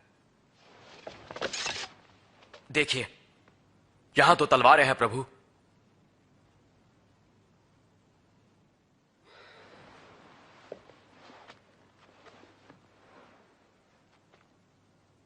बहुत है। और प्रभु यीशु से छुटकारा पाने के लिए धर्म गुरुओं की एक सभा हुई। तब शैतान यहूदा इस्करियोती में समा गया, जो 12 शिष्यों में से एक था। उसने धार्मिक गुरुओं के साथ मिलकर प्रभु यीशु को पकड़वाने का षड्यंत्र रचा। प्रभु यीशु प्रार्थना करने यरूशलेम से जैतून के पहाड़ पर गए।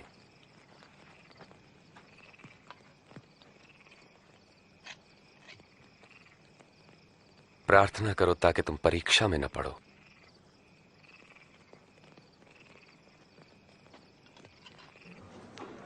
यहूदा इस्करियोती ने केवल 30 चांदी के सिक्कों के लिए प्रभु यीशु से विश्वासघात किया।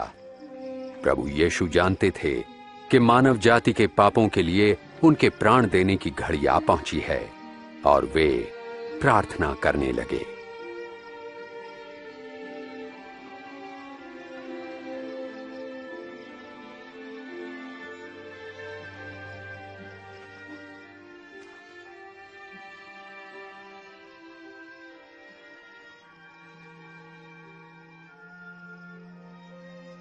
हे पिता, अगर आप चाहें तो ये प्याला मेरे पास से हटा लें, तो भी मेरी नहीं आपकी इच्छा पूरी हो।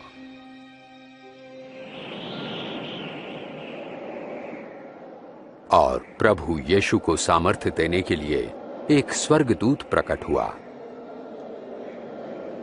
और उनका पसीना लहू की बड़ी बड़ी बूंदें बनकर भूमि पर गिर रहा था।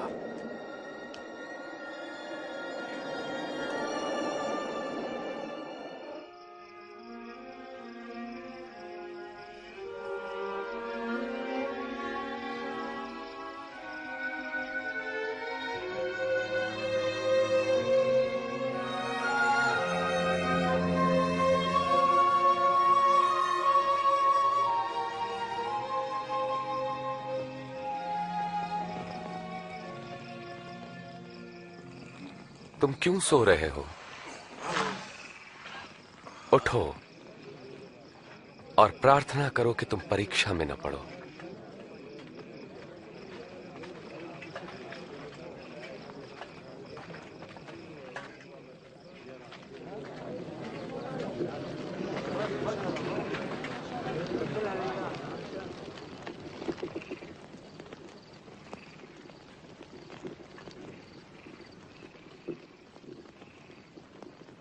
यहूदा,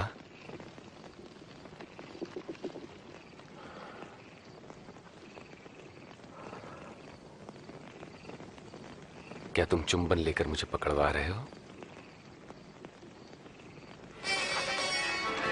प्रभु, क्या इसे तलवार से मार दें?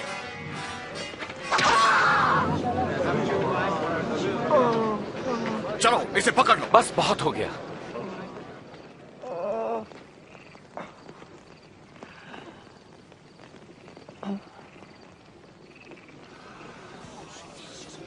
चमत्कार। मुझे डाकू समझकर तुम तलवारें और लाठियां लेकर आए हो। मैं मंदिर में हर दिन तुम्हारे साथ था, तब तुमने मुझे नहीं पकड़ा। ये तुम्हारे सक्रिय होने की घड़ी है, जबकि अंधकार का साम्राज्य है।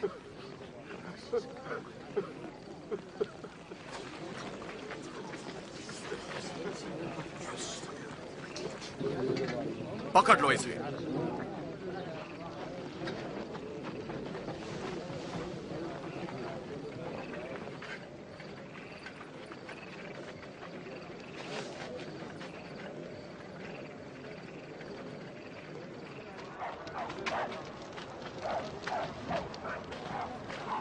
इस पे निगरानी रखो।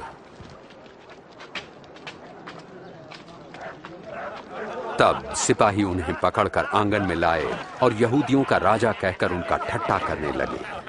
अरे राजा के कपड़े तो देखो। बता, अब क्या होने वाला है? क्या तू हमें बचाएगा? ओ महाराज, क्या तू बचाएगा?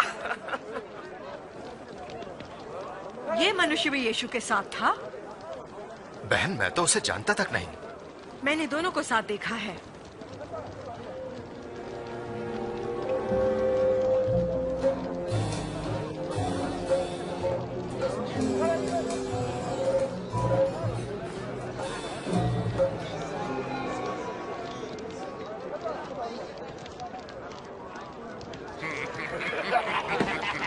हम तो तेरे नौकर हैं। बड़े बनते थे, अब कैसा लगता है? तू भी तो उनमें से एक है। वो मैं नहीं।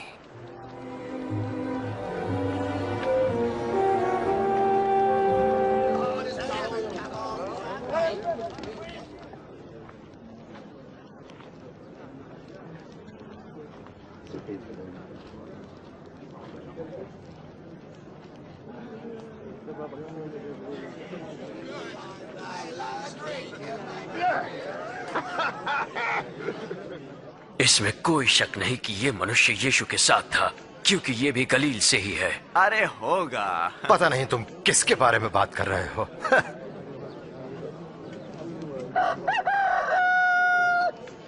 प्रभु यीशु ने मुड़कर सीधे पतरस को देखा।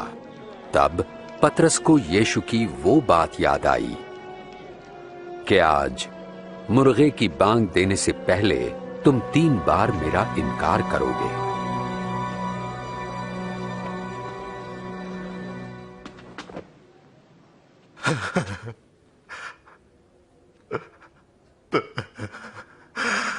प्रभु जी, हम विनती करते हैं कि आप अपनी महानता के अनुसार हम पर दया करें। प्रभु, जब हमारे पूर्वजों ने आपका विरोध किया तब आप उनसे क्रोधित थे, फिर भी उनका नाश नहीं किया, परंतु क्षमा किया। आपने अपने प्रेम, वाचा तथा विश्वास योग्यता के कारण उन्हें क्षमा कर दिया।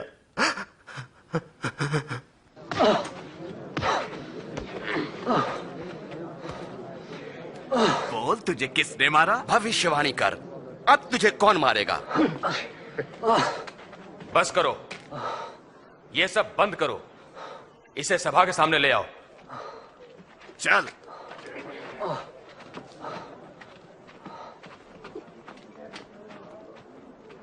प्रभु यीशु से पूछताछ के लिए धर्म गुरुओं ने एक सभा बुलाई।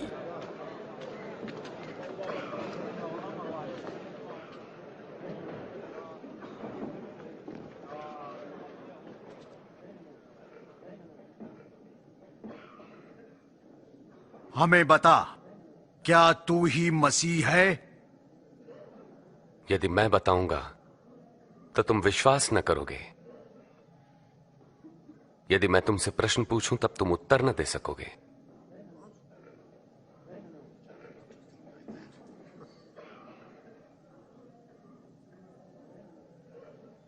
लेकिन अब से मैं निश्चय ही सर्वशक्तिमान परमेश्वर के दाहिनी ओर बैठूंगा।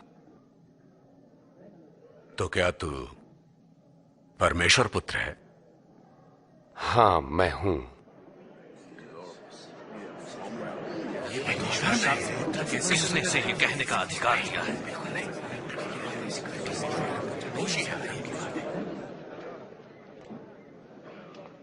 हमने खुद अपने कानों से सुना कि इसने क्या कहा।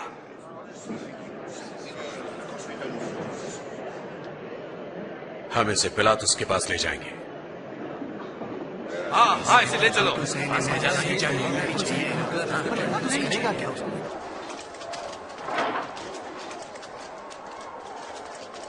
चलो।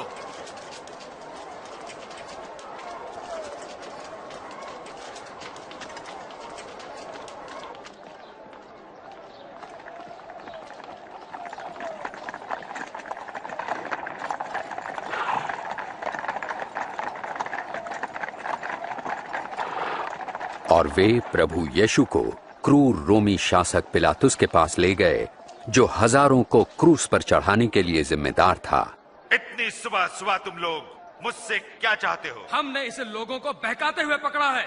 इसने मंदिर के बाजार में खलबली मचा दी। इसकी सजा क्या होगी? इसे दंड दो।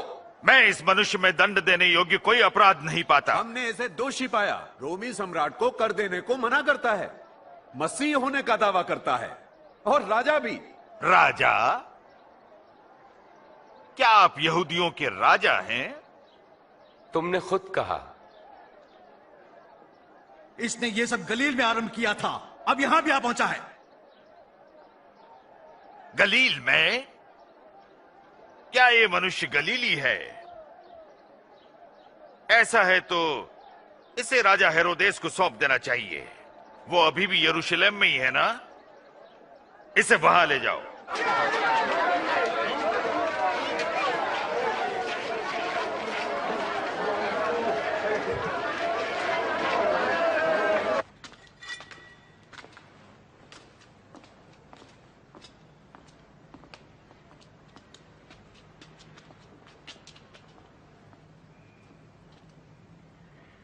तो अपने विषय में क्या कहते हो तुम?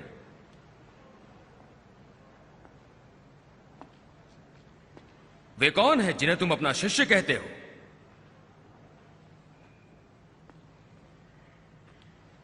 मैंने बहुतों से सुना है कि तुम आश्चर्य कर्म भी करते हो।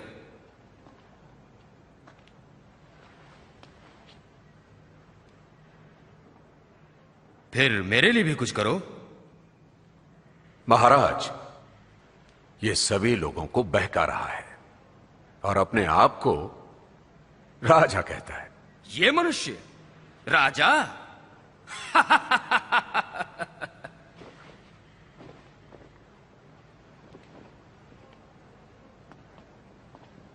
महाराज, इसे खूब पीटो।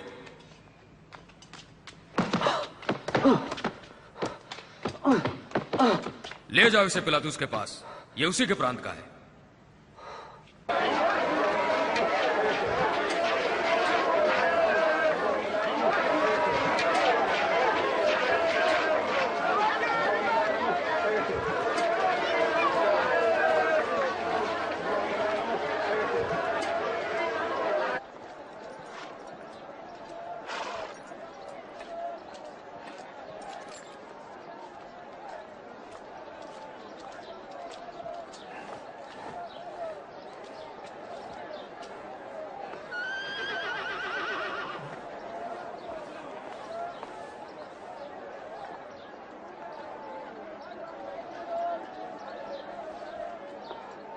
इस व्यक्ति ने मृत्युदंड के योग्य कोई अपराध नहीं किया।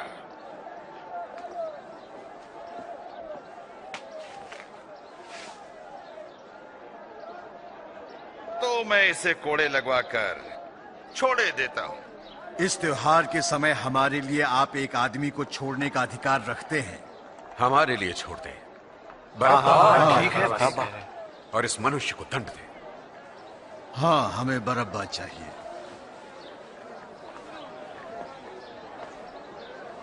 इसे क्रूस पर चढ़ाओ। हाँ, इसे क्रूस पर चढ़ाओ। तुम इसे कोड़े लगाओ।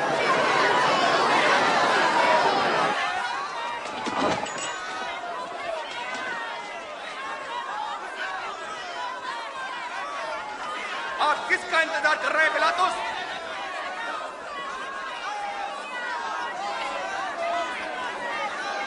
ये यीशु है।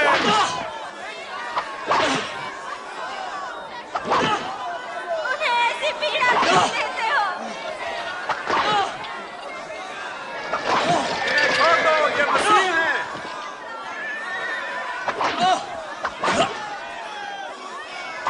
ये निर्दोष है।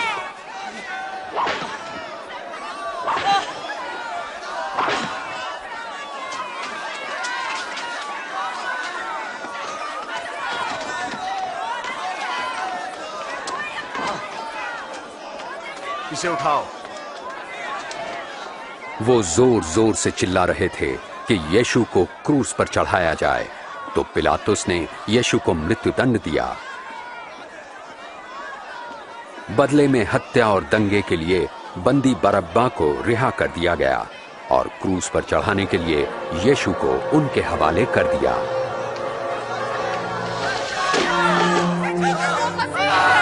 वापस जाओ, उससे दूर रहो, पीछे हटो, दूर रहो, उससे दूर रहो, पीछे हटो, पीछे हटो, पीछे हट जाओ, रास्ता खाली करो, हट जाओ। रास्ते में से हट जाओ। मैं जब उठो, उठ जाओ।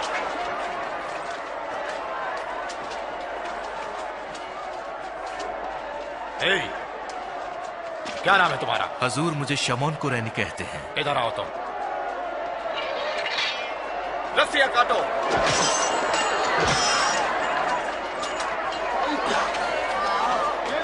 तुम उसे उठाओ, तुम आगे चलो।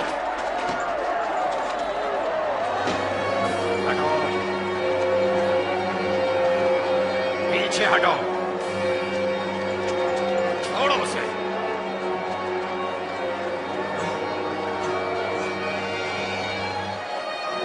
चलो आगे बढ़ते रहो।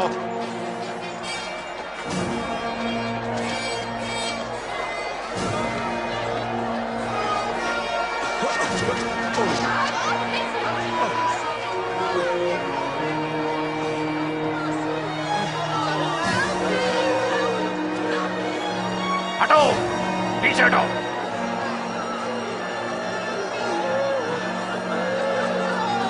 हटो पीछे।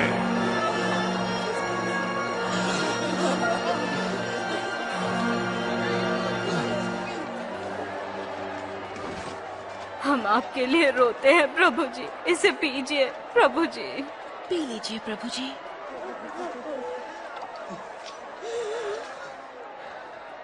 यरूशलेम की स्त्रियों, मेरे लिए नहीं, अपने और अपने बच्चों के लिए रो। जब ये लोग मेरे साथ ऐसा व्यवहार कर रहे हैं तो तुम्हारे साथ क्या कुछ ना होगा। परमेश्वर आपकी सहायता करे। हम आपके लिए प्रार्थना करेंगे।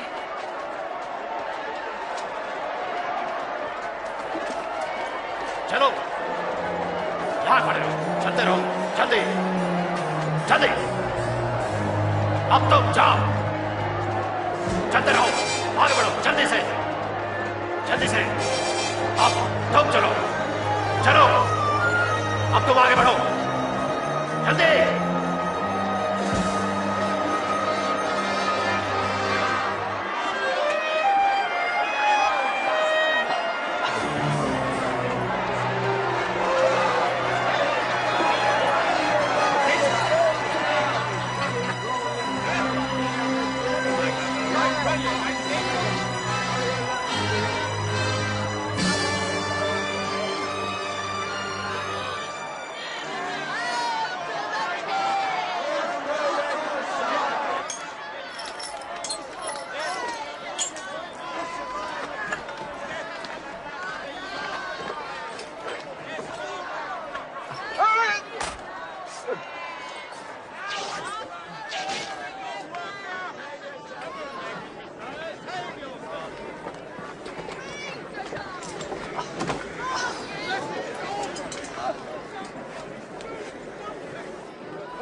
अपना काम करते रहो।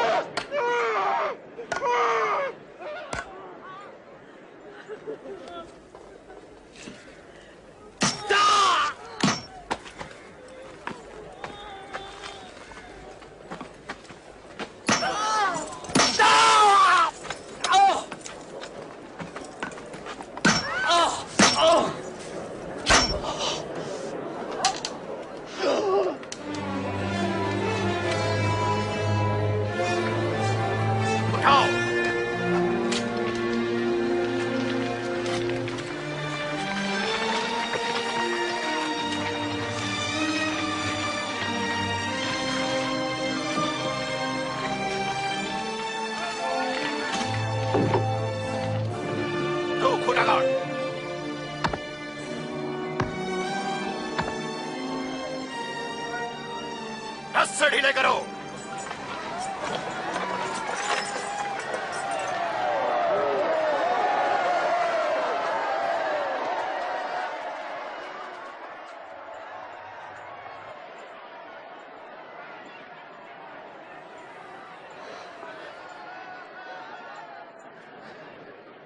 हे पिता, इन्हें क्षमा कर, ये नहीं जानते कि क्या करते हैं।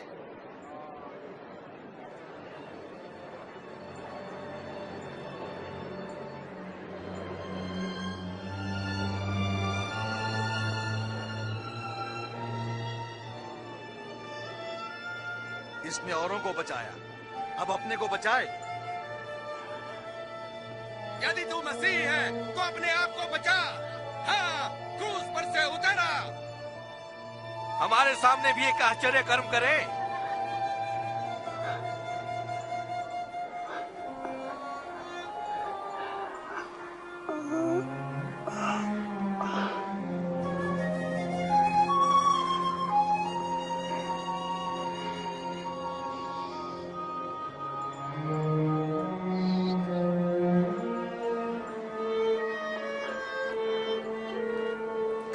और यीशु को क्रूस पर दो चोरों के बीच लटकाया गया। इस प्रकार परमेश्वर के भविष्यवक्ताओं द्वारा सैकड़ों वर्ष पूर्व की गई भविष्यवाणी पूरी हुई। ये कपड़ा किसी मामूली आदमी का नहीं। रहने दो, नहीं इसे मत फाड़ो, मैं बताता हूँ इसका क्या करें। चलो पर्चियां डालें। अच्छा पर्ची डाल के देखते हैं। ये मेरा नंबर तो आया, देखो तो नंबर तो देख। अरे तुझे मिल गया, अब तू इसका क्या करेगा?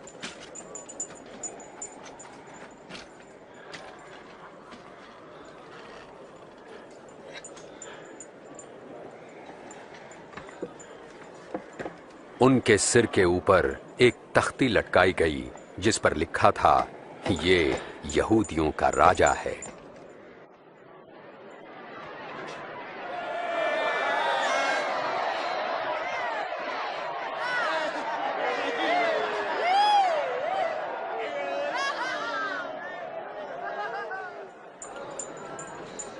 यदि तू यहूदियों का राजा है तो बचा ले अपने आप को।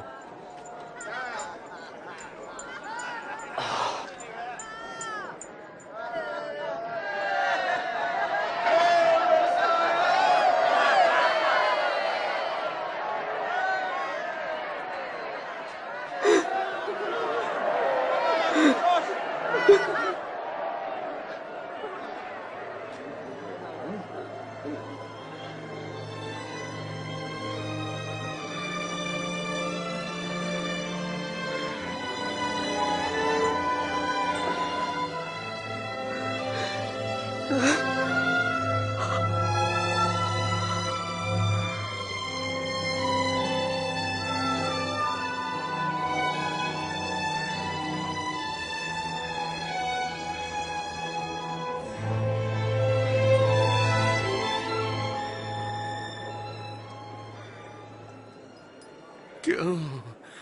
तू तो मसीह है ना? फिर हमें और अपने आप को बचा ले। क्या तुम परमेश्वर से नहीं डरते? उनको वही सजा मिल रही है जो हमें मिली, पर इनका तो कोई अपराध नहीं है।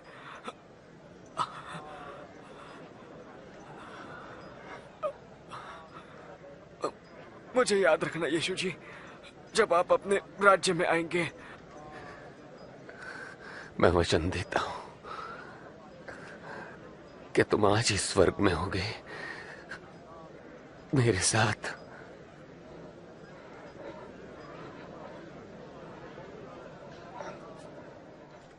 दोपहर हो चुकी थी और 3 घंटे तक सारे देश में अंधकार छाया रहा।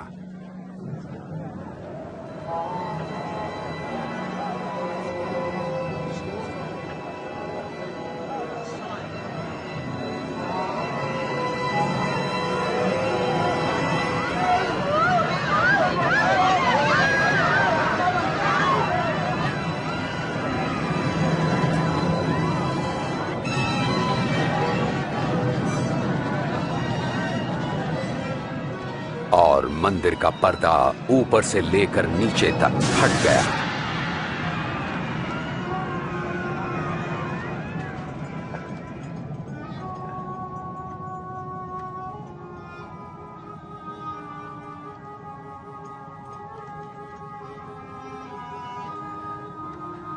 हे पिता,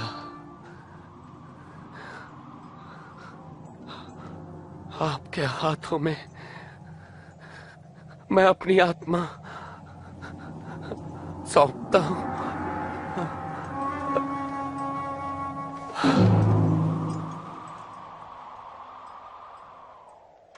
सैनिकों के सूबेदार ने ये देखकर परमेश्वर की बड़ाई करते हुए कहा, परमेश्वर की महिमा हो। निश्चय ही ये एक धर्मी मनुष्य थे।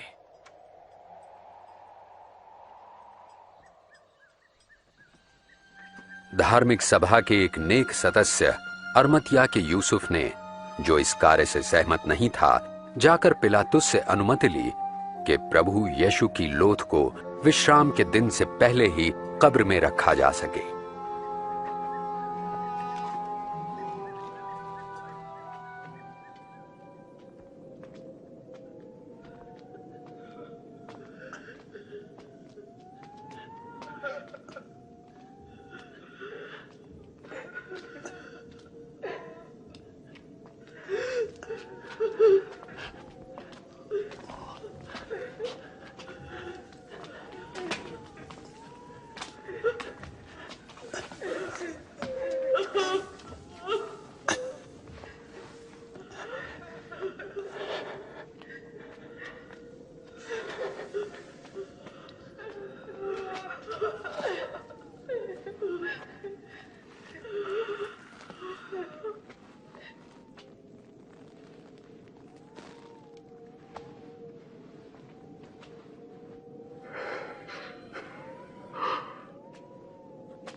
क्षमा कीजिए, हम प्रभु की लोथ के पीछे पीछे आ रहे थे। आप सभी आ सकते हैं, मगर चलें, विश्राम दिन शुरू होने वाला है।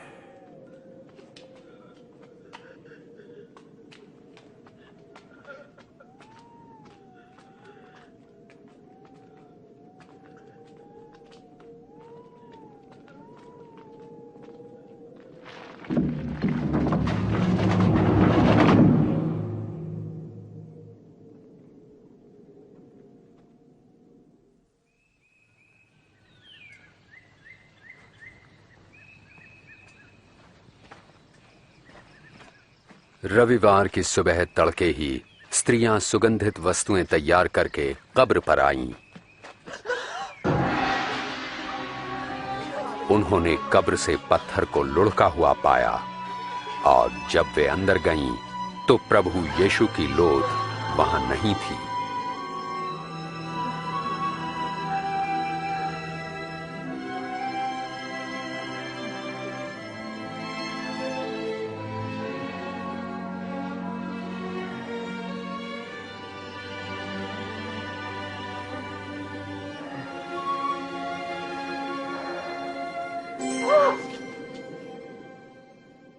तुम जीवित को मरे हुओं में क्यों ढूंढती हो? वे यहां नहीं हैं पर जी उठे हैं। तुम्हें याद है कि गलील में उन्होंने क्या कहा था? वे पापियों के हाथ पकड़वाए जाएंगे, क्रूस पर चढ़ाए जाएंगे और तीसरे दिन जी उठेंगे।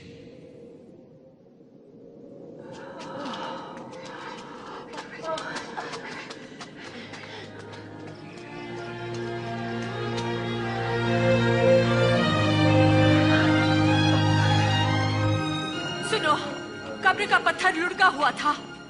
हम अंदर गए पर हमारे प्रभु का शव वहां नहीं है।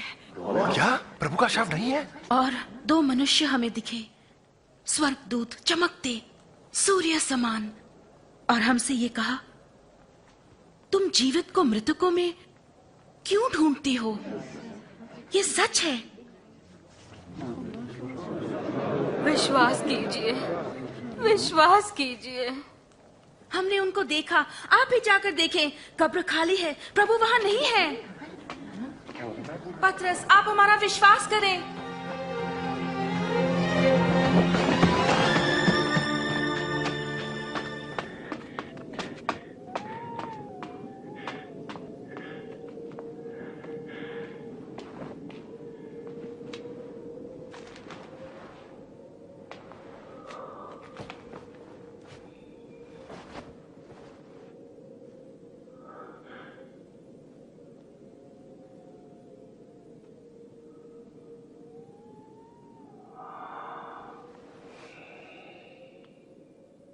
प्रभु यीशु दो शिष्यों पर प्रकट हुए और वे उत्साह भरे अपने साथियों के पास गए।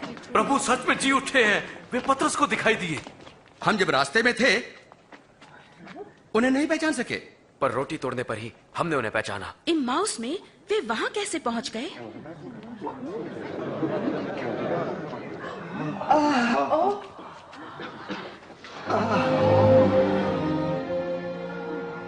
तुम्हें शांति मिले।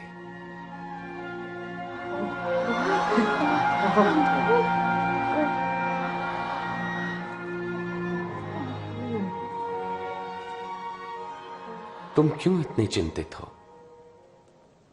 तुम्हारे मन में शंका क्यों उठ रही है? देखो मेरे हाथ और मेरे पांव और जान लो कि ये मैं ही हूं। मुझे छुओ तो पहचान लोगे, क्योंकि आत्मा के हड्डी और मांस नहीं होता जैसा मुझ में देखते हो। मैं यही बातें तो करता था जब तुम्हारे साथ था, कि मेरे विषय में मूसा की व्यवस्था, भविष्यवक्ता के लेखों और भजन संहिता में लिखा सब पूरा होना था। यही तो लिखा है कि मसीह को दुख उठाना और तीसरे दिन मृतकों में से जी उठना है। उनके नाम से पश्चाताप और पाप क्षमा का संदेश यरूशलेम से लेकर सारे संसार में प्रचारित किया जाएगा। तुम इन सब बातों के साक्षी हो और मैं स्वयं अपने पिता का वचन तुम्हारे लिए पूरा करूंगा। स्वर्ग से सामर्थ्य पाने तक यरूशलेम में ही प्रतीक्षा करते रहना।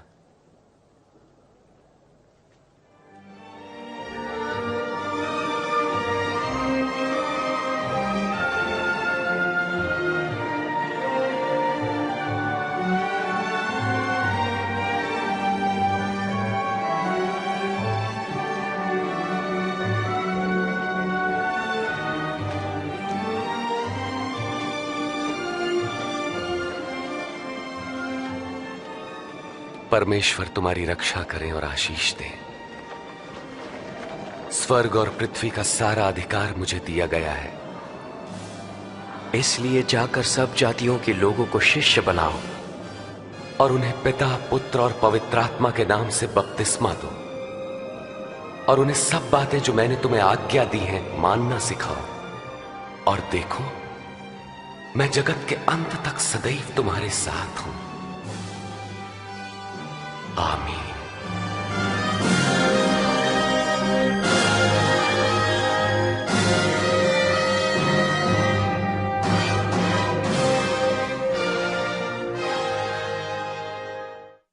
जो यीशु के शिष्य बनने का निर्णय लेते हैं वे यीशु के साथ अपने संबंध की शुरुआत इन शब्दों के इस्तेमाल से कर सकते हैं।